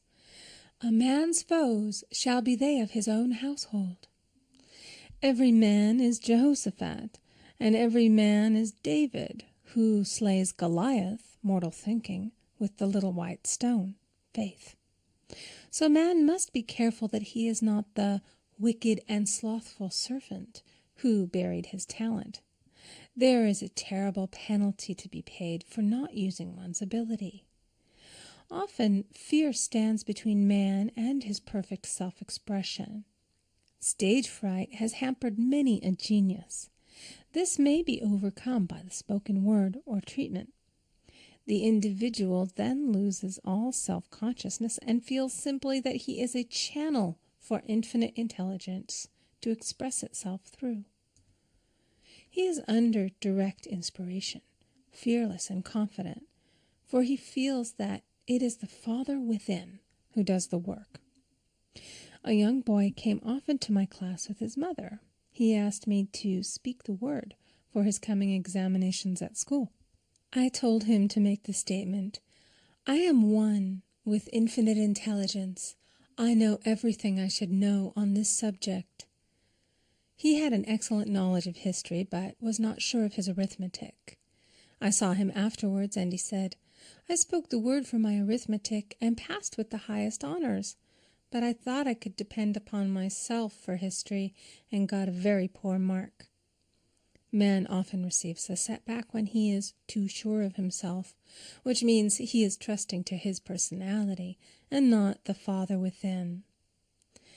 Another of my students gave me an example of this. She took an extended trip abroad one summer, visiting many countries where she was ignorant of the languages. She was calling for guidance and protection every minute, and her affairs went smoothly and miraculously. Her luggage was never delayed nor lost. Accommodations were always ready for her at the best hotels, and she had perfect service wherever she went.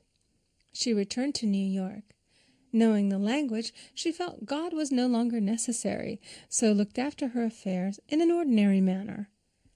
Everything went wrong. Her trunks delayed, amid inharmony and confusion.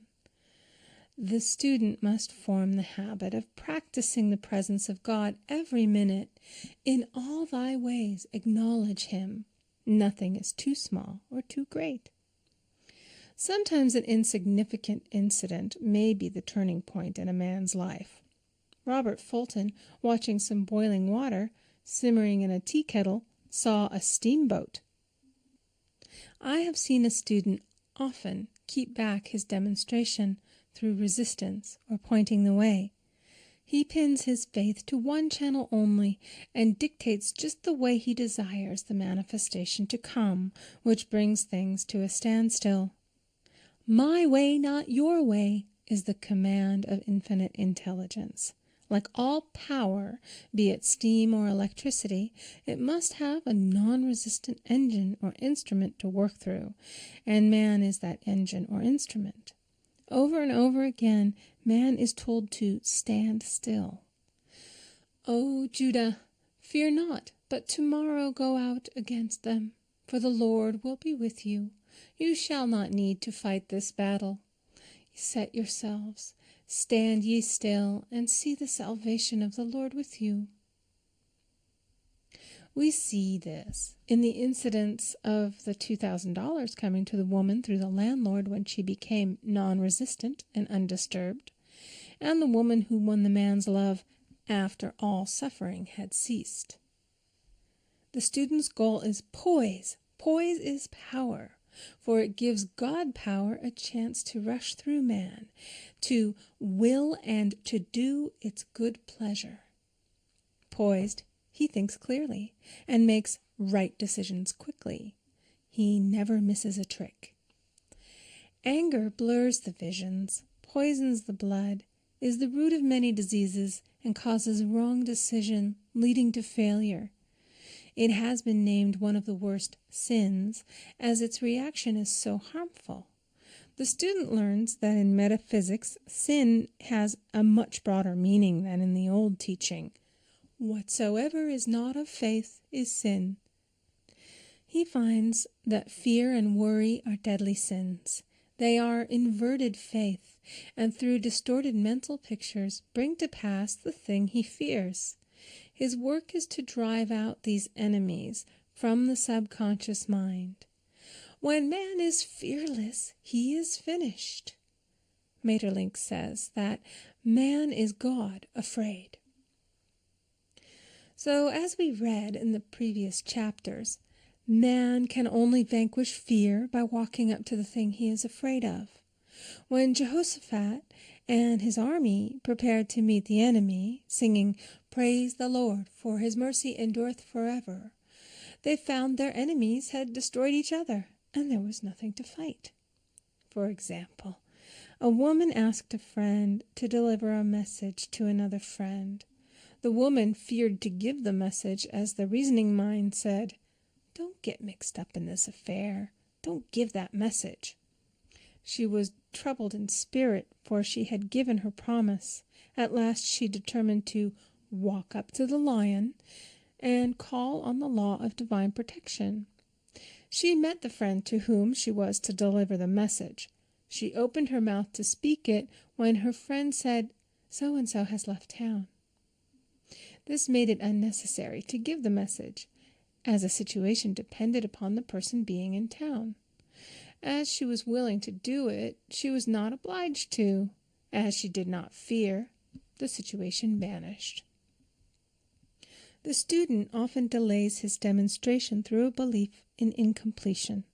He should make this statement: in divine mind there is only completion. Therefore, my demonstration is completed. My perfect word, my perfect home, my perfect health. Whatever he demands are perfect ideas registered in divine mind and must manifest under grace in a perfect way. He gives thanks he has already received on the invisible and makes active preparation for receiving on the visible. One of my students was in need of a financial demonstration. She came to me and asked why it was not completed. I replied, "Perhaps you are in the habit of leaving things unfinished, and the subconscious has gotten into the habit of not completing. As the without, so the within." She said, "You are right. I often begin things and never finish them. I'll go home and finish something I commenced weeks ago, and I know it will be symbolic of my demonstration." So she sewed assiduously, and the article was soon completed. Shortly thereafter, the money came in a most curious manner. Her husband was paid his salary twice that month. He told the people of their mistake, and they sent word to keep it. One man asks, believing he must receive, for God creates his own channels. I have been sometimes asked, suppose one has several talents. How is he to know which one to choose? Demand to be shown definitely. Say, "Infinite Spirit, give me a definite lead. Reveal to me my perfect self-expression. Show which talent I am to make use of now." I have known people to suddenly enter a new line of work and be fully equipped with little to no training, so make the statement, "I am fully equipped for the divine plan of my life," and be fearless in grasping opportunities. Some people are cheerful givers, but bad receivers. They refuse gifts through pride or some negative reason, thereby blocking their channels, and invariably find themselves eventually with little or nothing. For example, a woman who had given away a great deal of money had a gift offered her of several $1,000s. She refused to take it, saying she did not need it. Shortly thereafter, her finances were tied up, and she found herself in debt for that amount. Man should receive gracefully the bread returning to him upon the water. Freely ye have given, freely ye shall receive. There is always the perfect balance of giving and receiving, and though man should give without thinking of returns, he violates law if he does not accept the returns which come to him, for all gifts are from God, man being merely the channel. A thought of lack should never be held over the giver. For example, when the man gave me 1 cent, I did not say, "Poor man, he cannot afford to give me that." I saw him rich and prosperous with his supply pouring in. It was this thought which brought it. If one has been a bad receiver, he must become a good one, and take even a postage stamp if it is given him, and open up his channels for receiving. The Lord loveth a cheerful receiver, as well as a cheerful giver. I have often been asked why one man is born rich and healthy and another poor and sick. Where there is an effect, there is always a cause. There is no such thing as chance. This question is answered through the law of reincarnation. Man goes through many births and deaths until he knows the truth which sets him free. He is drawn back to the earth plane through unsatisfied desire, to pay his karmic debts or to fulfill his destiny. The man born rich and healthy has had pictures in his subconscious mind, in his past life, of health and riches, and the poor and sick man of disease and poverty. Man manifests, on any plane, the sum total of his subconscious beliefs. However, birth and death are man-made laws, for the wages of sin is death. The Adamic fall in consciousness through the belief in 2 powers. The real man, spiritual man, is birthless and deathless. He was never born and has never died. As he was in the beginning, he is now and shall ever be. So through the truth, man is set free from the law of karma, sin, and death, and manifests the man made in his image and likeness. Man's freedom comes through fulfilling his destiny, bringing into manifestation the divine design of his life. His Lord will say unto him, Well done, thou good and faithful servant. Thou hast been faithful over a few things. I will make thee ruler over many things, death itself. Enter thou into the joy of thy Lord, eternal life.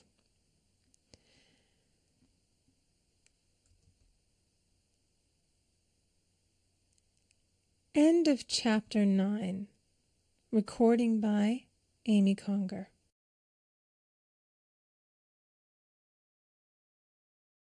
Chapter 10. Denials and Affirmations. Thou shalt also decree a thing, and it shall be established unto thee.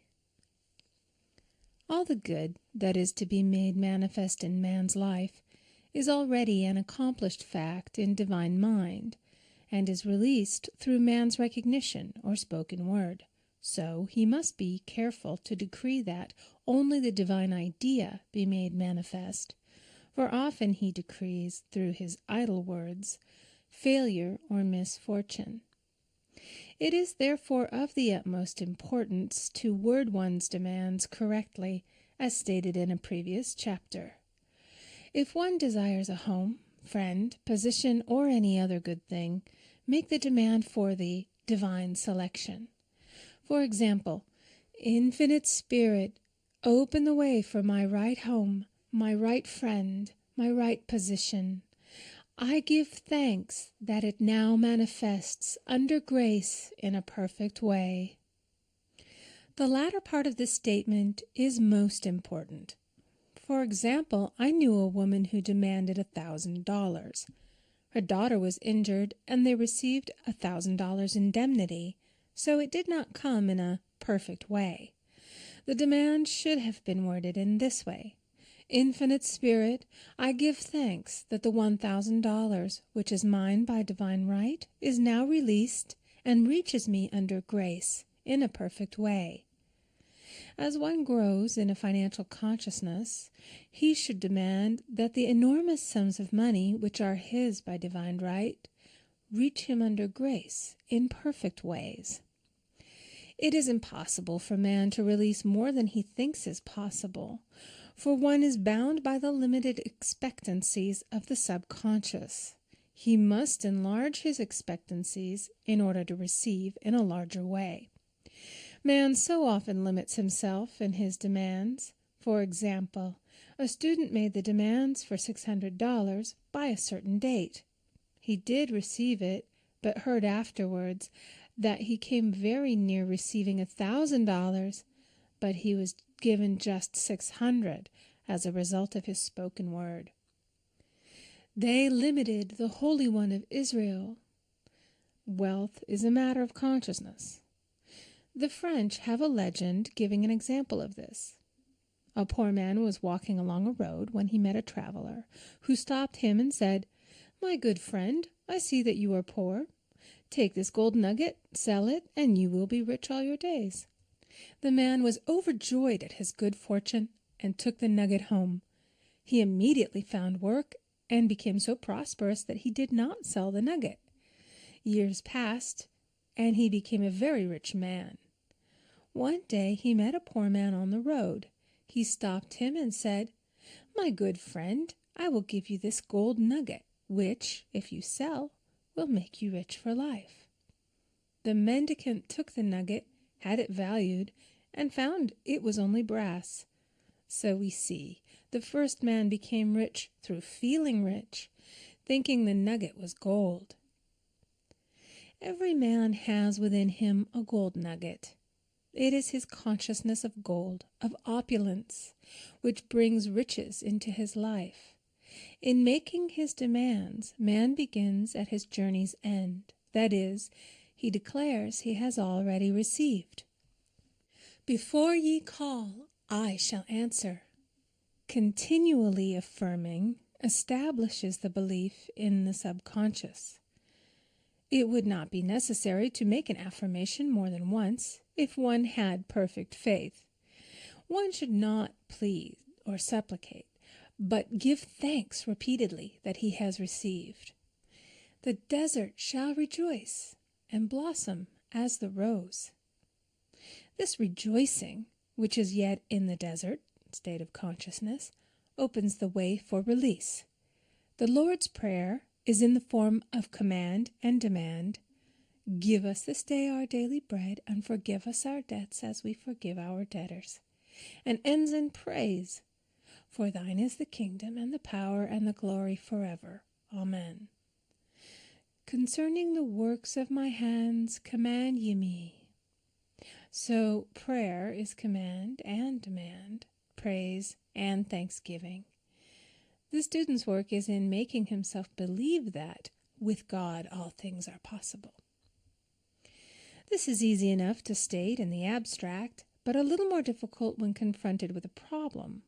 For example, it was necessary for a woman to demonstrate a large sum of money within a stated time. She knew she must do something to get a realization, for realization is manifestation, and she demanded a lead. She was walking through a department store when she saw a very beautiful pink enamel paper cutter. She felt the pull towards it. The thought came, I haven't a paper cutter good enough to open letters containing large checks. So she bought the paper cutter, which the reasoning mind would have called an extravagance. When she held it in her hand, she had a flash of a picture of herself opening an envelope containing a large check, and within a few weeks she received the money. The pink paper cutter was her bridge of active faith. Many stories are told of the power of the subconscious when directed in faith. For example, a man was spending the night in a farmhouse. The windows of the room had been nailed down, and in the middle of the night he felt suffocated and made his way in the dark to the window. He could not open it, so he smashed the pane with his fist, drew in draughts of fine fresh air, and had a wonderful night's sleep. The next morning he found he had smashed the glass of a bookcase, and the window had remained closed during the whole night. He had supplied himself with oxygen simply by his thought of oxygen. When a student starts out to demonstrate, he should never turn back. Let not that man who wavers think that he shall receive anything of the Lord. A student once made this wonderful statement. When I ask the Father for anything, I put my foot down and I say, Father, I'll take nothing less than I've asked for, but more. So man should never compromise. Having done all, stand. This is sometimes the most difficult time of demonstrating. The temptation comes to give up, to turn back, to compromise. He also serves who only stands and waits. Demonstrations often come at the 11th hour because man then lets go, that is, stops reasoning, and infinite intelligence has a chance to work. Man's dreary desires are answered drearily, and his impatient desires long delayed or violently fulfilled. For example, a woman asked me why it was she was constantly losing or breaking her glasses. We found she often said to herself and others with vexation, I wish I could get rid of my glasses. So her impatient desire was violently fulfilled. What she should have demanded was perfect eyesight, but what she registered in the subconscious was simply the impatient desire to be rid of her glasses, so they were continually being broken or lost. Two attitudes of mind cause loss. Depreciation, as in the case of the woman who did not appreciate her husband, or fear of loss, which makes a picture of loss in the subconscious. When a student is able to let go of his problem, cast his burden, he will have instantaneous manifestation. For example, a woman was out during a very stormy day, and her umbrella was blown inside out. She was about to make a call on some people whom she had never met, and she did not wish to make her first appearance with a dilapidated umbrella. She could not throw it away, as it did not belong to her. So in desperation she exclaimed, "Oh God, you take charge of this umbrella. I don't know what to do." A moment later, a voice behind her said, "Lady, do you want your umbrella mended?" There stood an umbrella mender. She replied, "Indeed I do." The man mended the umbrella while she went into the house to pay her call, and when she returned, she had a good umbrella. So there is always an umbrella mender at hand on man's pathway when one puts the umbrella or situation in God's hands. One should always follow a denial with an affirmation. For example, I was called on the phone late one night to treat a man whom I had never seen. He was apparently very ill. I made the statement, "I deny the appearance of disease. It is unreal, therefore cannot register in his consciousness. This man is a perfect idea in divine mind, pure substance expressing perfection." There is no time or space in divine mind. Therefore, the word reaches instantly its destination and does not return void. I have treated patients in Europe and have found that the result was instantaneous. I am asked so often the difference between visualizing and visioning. Visualizing is a mental process governed by the reasoning or conscious mind. Visioning is a spiritual process governed by intuition or the superconscious mind.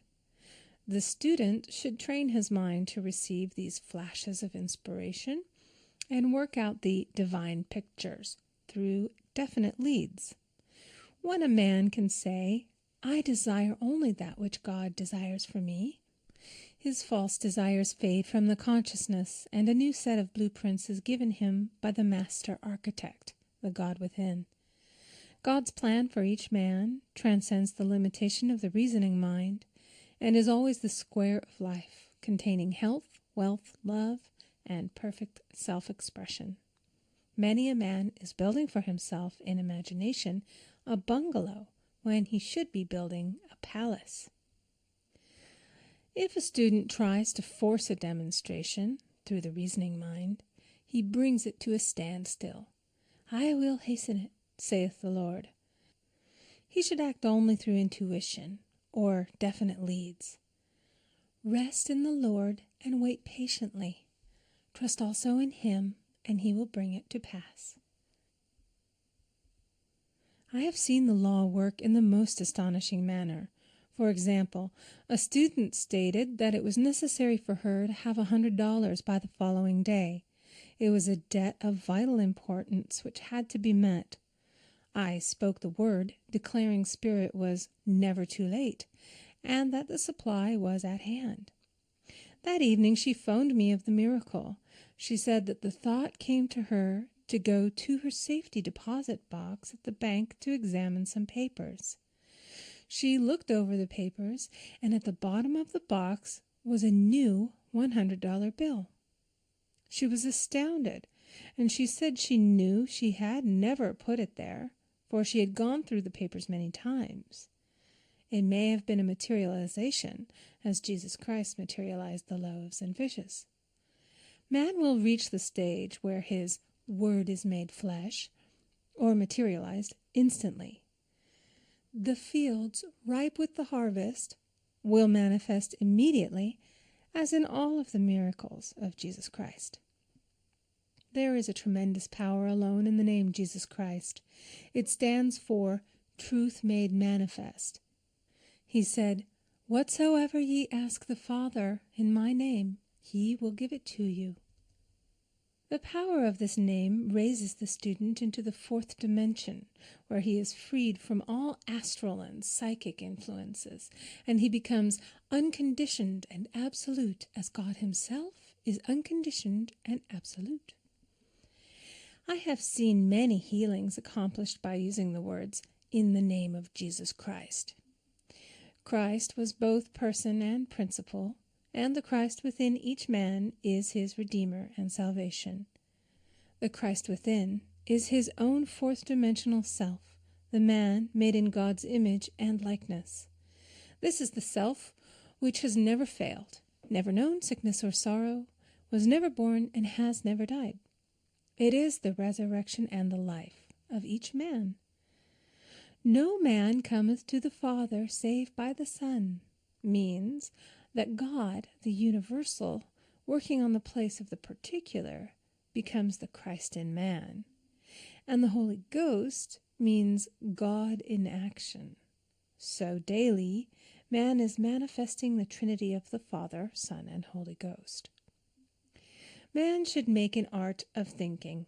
The master thinker is an artist and is careful to paint only the divine designs upon the canvas of his mind, and he paints these pictures with masterly strokes of power and decision, having perfect faith that there is no power to mar their perfection, and that they shall manifest in his life the ideal made real. All power is given man, through right thinking, to bring his heaven upon his earth, and this is the goal of the game of life. The simple rules are fearless faith, non-resistance, and love. May each reader be now freed from that thing which has held him in bondage through the ages, standing between him and his own, and know the truth which makes him free. Free to fulfill his destiny, to bring into manifestation the divine design of his life, health, wealth, love, and perfect self-expression. Be ye transformed by the renewing of your mind. End of Chapter 10. Recording by Amy Conger.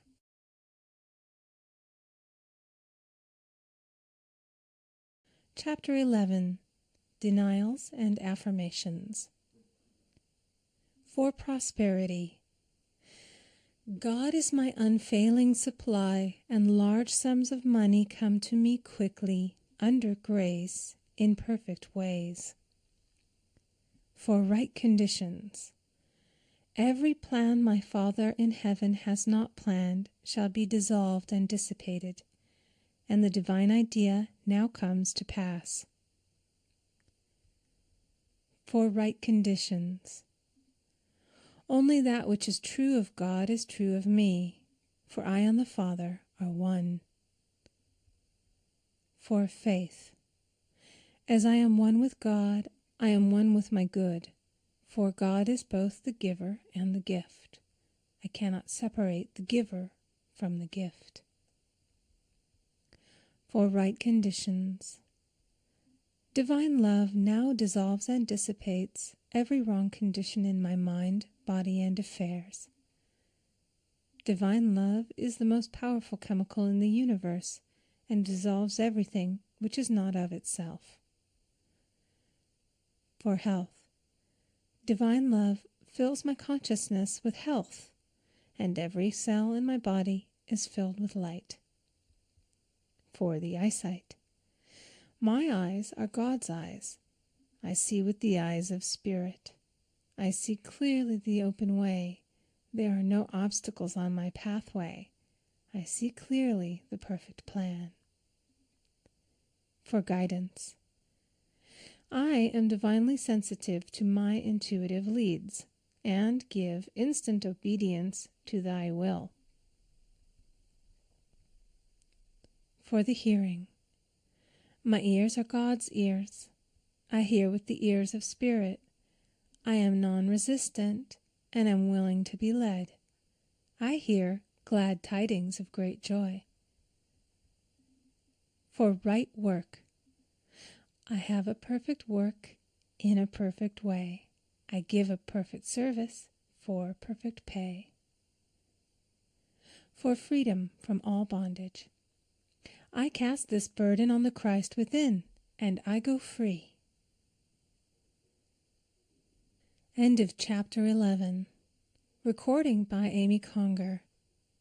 End of The Game of Life and How to Play It by Florence Scovel Shinn.